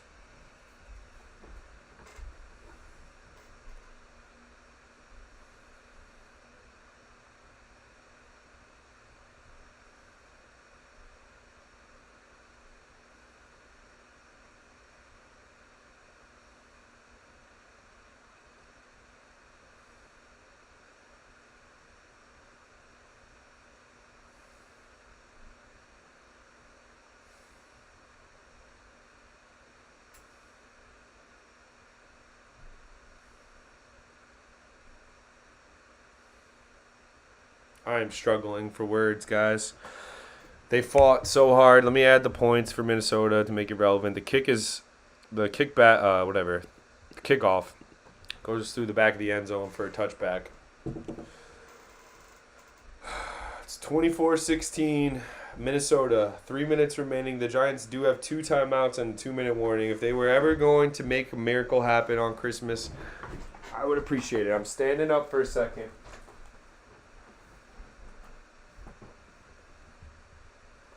Still possible. It's still possible. A Christmas miracle.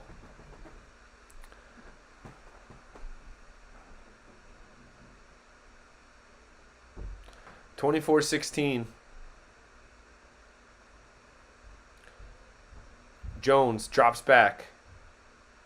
Completes to he who shall not be named, Richie James.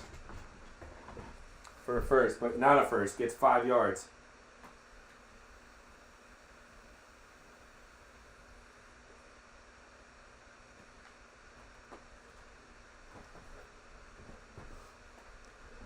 Second and 2. He got 8. Looked like he got less than that. Jones, incomplete. Dropped by Richie James.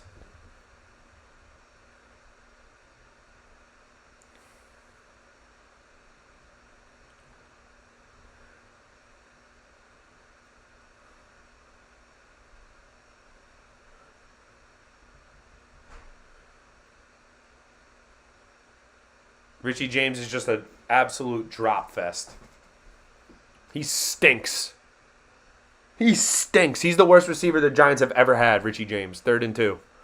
He was having a good game, too. He ruined it all for himself. That's what bad receivers do. Jones completes to Slayton. Slayton down the sideline. Darius Slayton gets a big gain. Oh, goodness gracious. Imagine, dude, don't tell me. I might faint.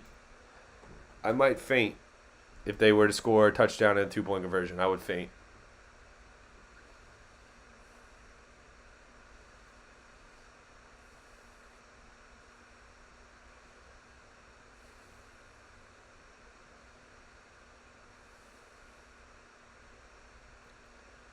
$78 yards for Darius Slayton, most of it coming on that catch right there on that crossing pattern.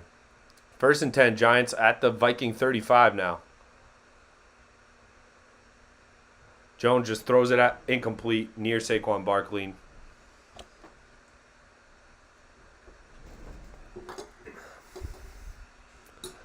We need a Christmas miracle, ladies and gentlemen. Can we generate one? 2nd and 10, Jones, 332 passing yards. 30 for 41. Pretty good game. You know, he made one bad throw. You want to kill the guy, he made one bad throw. If you want to kill Daniel Jones and say he's the reason they lost, I think you're looking for an agenda. There's way more meat on the bone outside of one bad throw. It's batted in the air. His next throw is batted in the air, straight back at him, incomplete. It'll be 3rd and 10. Obviously, it's 4-down territory. I would like to see Jones just get outside the pocket here and run with it or something like that. That was not going to be an easy throw, regardless.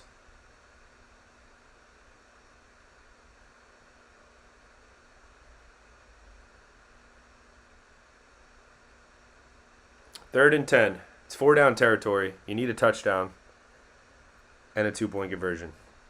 Christmas miracle is essentially what we need. Jones flush to his right, running. Daniel Jones gets the edge, lowers his shoulder, gets about 8 yards. It's 4th and 2 now. Daniel Jones not backing down from DBs, lowering his shoulder. This is the game right here.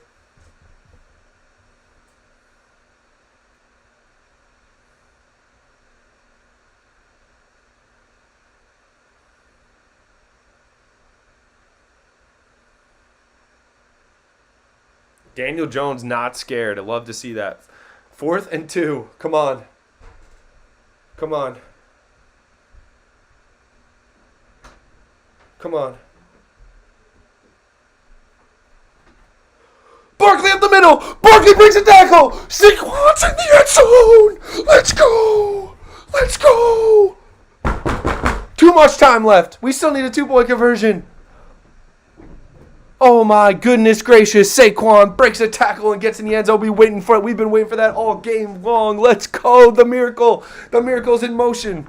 We need a 2-point conversion. Oh God, oh God, oh God. My breath. I have 0% faith in this 2-point conversion, ladies and gentlemen. 0% faith. This is all the marbles. This is all the marbles. Daniel Jones. 2-point conversion. Jones. Rolls right. Danny. Looking. What a throw to Bellinger. 2-point conversion. The miracle is in motion. Let's go. What a throw. Susie. What a throw. Susie. Let's go. Let's go.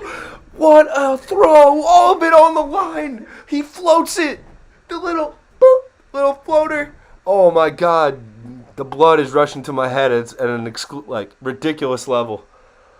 Good throw. He was open. The guy almost jumped it. Oh, what a play. What a play. Oh, what a play. Oh, my God.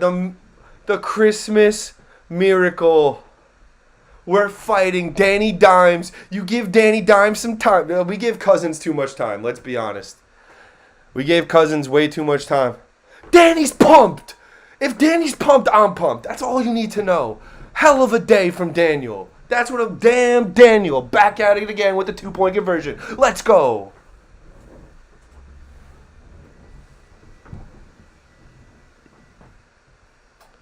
Woo. Win, lose, or draw, I'm happy with the performance of my quarterback today. I don't care what you guys tell me. This guy's a gamer. This guy's a gamer. Defense, make a play. They have one timeout. They will get to run one play before the 2-minute warning. Giants kick the ball through the back of the end zone. Justin Jefferson. TJ Hawkinson. Guard them. That's all you need to do. Put 7 men on Hawkinson. Put 7 men on Jefferson. Do whatever you got to do. I don't care. Just do not let them get behind you here. They have one timeout, and they will be able to run one play before the clock stops. No matter what they do here, the clock will stop. They're going to take a shot down the field. Danny Dimes versus Kirk Cousins classic? Is this a classic?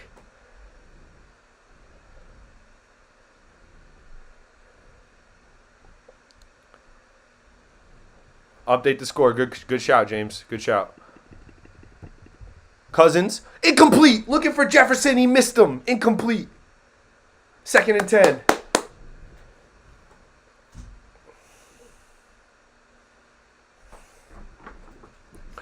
Let's go. Let's get that like counter up. Smash that thumbs up button. Your boy is going through it on Christmas Eve. My chest is pulsating. This is why we do it. Let me fix the camera. I moved it. Sorry. Woo. Woo.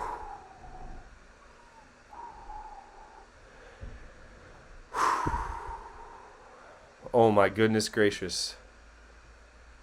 Christmas miracle on that drive. I still think we're going to get our hearts broken by like a 60-yard field goal to end regulation. But you know what? My quarterback threw for 334 yards today with shitty receivers. Could have had more if his tight end knew how to hold on to the football. If his slot receiver caught one easy 3rd down reception.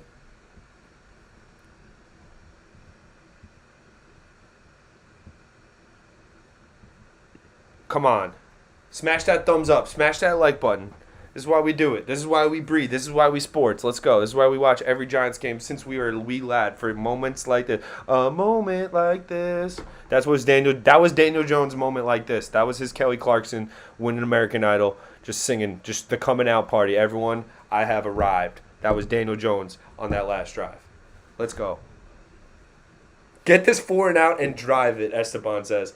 I love it, man. Esteban is one of the most positive sports fans out there. Guy will just next play.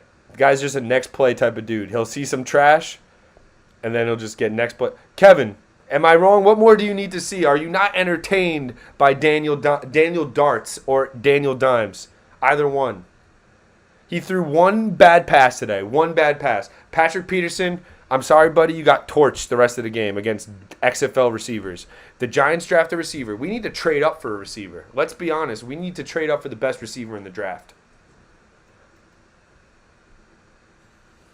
Because really, we are one alpha receiver away from being a matchup nightmare and maybe a tight end. I know Bellinger looks okay, although today he didn't. Terrible fumble.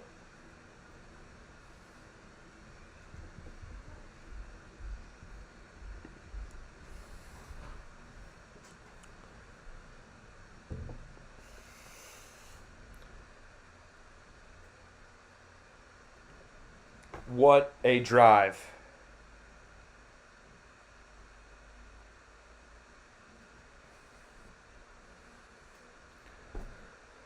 (24-24), a Christmas Eve class. It's 2nd and 10. Cousins in the shotgun. Gets it out to Hawkinson. Nick McLeod wrestling match. Gets it. Nick McLeod gets him at the line of scrimmage and he stays in bounds. They will have to use their timeout if they want to. If they don't, they're going to let the clock run. 3rd down. 3rd and 9.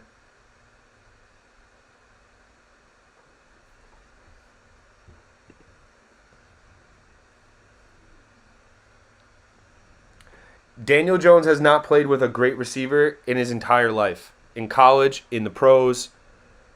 I didn't watch him in high school. I doubt he was on a stud team in high school. Get him a stud and let's see what happens. Get him somebody who breathes and defenses are scared. Giants send pressure on 39. Cousins heaves it downfield. It's complete to Justin Jefferson. Oh my God, this guy's an assassin. They get the first.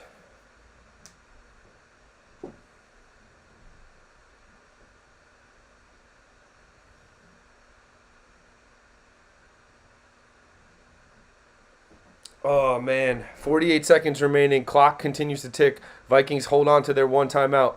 They check it down to Dalvin Cook. Jihad Ward makes a tackle at around midfield. Clock continues to tick, tick, tick, tick, tick, tick. It's going to come down to a last-second Greg Joseph field goal, guys, for all the marbles.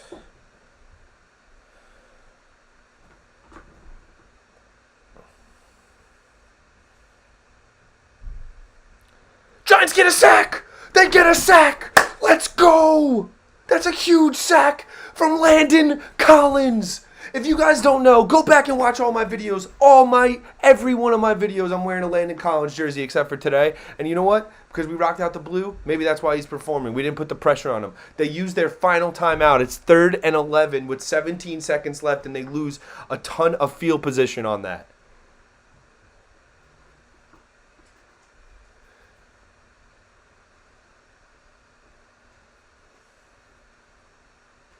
Justin Jefferson is a monster, no doubt about it. I think he's the best receiver in the NFL. I feel like the Giants are doing the best they can, like literally the best they can. They can't do anything about it.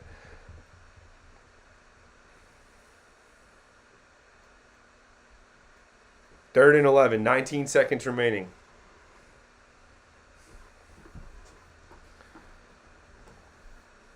I'm scared shitless. They had to use their timeout, so that's big. They run the screen to Justin Jefferson. He gets a first down. Short of the line to gain. They have to run it. Hurry up. They hurry up to spike it. And they clock it with 4 seconds remaining.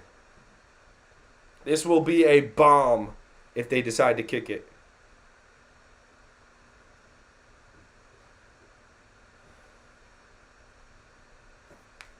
Oh my God. All right. I'm standing up. Standing up.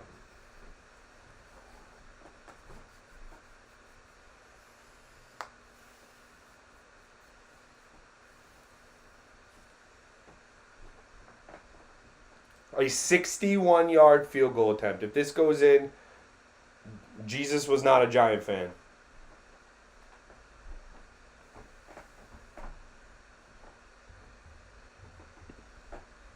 If this goes in, I'm throwing my phone away. I don't want to see it.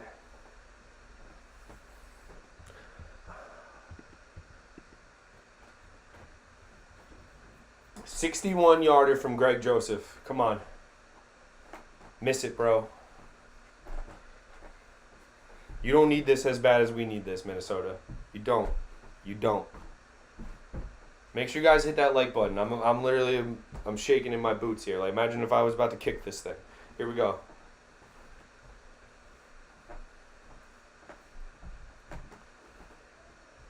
$61-yard attempt.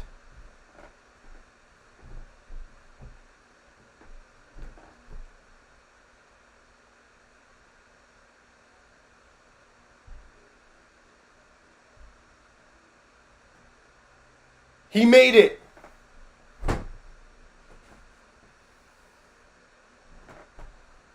$61 yards.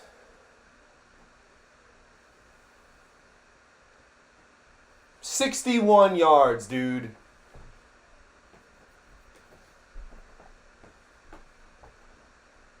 Bro, 61 yards.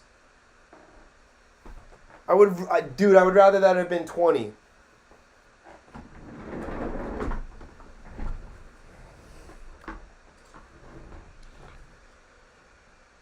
Dude, he had like 4 yards of leg on that thing. Oh my God, dude.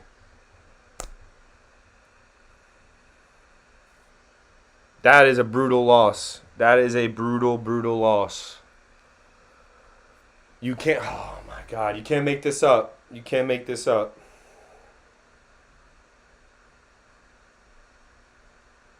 We handed them 6 points in this game. 2 turnovers. Jones bad throw. Daniel Bellinger bad fumble in the first half. I'm. Oh. I feel like I just played, dude. This is bad. Giants played hard. Listen, they played hard. I don't have a huge problem with like how they played. This is how I want my team playing. They gave you everything they had. They made mistakes and they owned up for them and fought back. That is just a crucial. Justin Jefferson, man, that guy is the best receiver in the NFL, no doubt about it. Like 133 yards, and the Giants did everything they could. He had a touchdown. He had a big screen pass. Like, I can't believe we lost that game, man. I can't believe we lost that game. I can't believe we fought back. I'm happy we got it to 24-24. I can't believe it's not an overtime right now. Oh. Can you guys do me a favor and hit subscribe button? Hit that subscribe button. That would make me feel slightly better, but oh my God. All right. I'm going to listen. The spin zone will come. The positivity will come. But for now, Richie James needs to not play anymore. Daniel Jones, to me, he made one bad throw. I loved how he played. He made one bad throw. If you have a problem with him for that one bad throw, then that's on you. You don't know football. One interception should not ruin the entire game. Obviously, the timing of the interception sucks. But clearly, the timing didn't matter that much because he came back and tied the game. His defense couldn't get a big stop, couldn't make a play on the last drive. Brutal. A guy hits a 61-yarder, you got to tip your cap. That's a ridiculous kick. Indoors, that doesn't go in outdoors ever. They never attempt that outdoors. So it's a big kick for Greg Joseph. Tip your cap to him. Tip your cap to Justin Jefferson. He played amazing. He's the best receiver in the NFL, like I said earlier. Daniel Jones, 334 yards passing, average 8 yards per completion. 1 touchdown, 1 pick. Kirk Cousins threw the ball 48, dropped back 48 times today, 299 yards, 3 touchdowns. He had a slightly lower average yards of completion. Dalvin Cook was silenced today. Saquon broke out on the last drive. Big play from Saquon. Hell of a football game, man. Hell of a football game. And you know what? At the end of the day, I'm sad the Giants lost. I'm devastated in the manner it happened. But you know what? If you go back just to the beginning of this channel, the early streams I did on this channel, there were games where we didn't even have any life, any emotion, any type of vigor in the game. So you know what? Today, this is a classic game. I'm going to remember this football game for a long time, and it's going to sting. I thought Daniel Jones played well enough to win the game today. I thought a lot of guys played really well. I think the defense was up against it, man. If we had a Dory Jackson today, I think we win the game. Justin Jefferson is just too much to deal with. Hawkinson got loose in the first half, and their receivers made plays. Our receivers didn't. Daniel Jones threw 1 pick.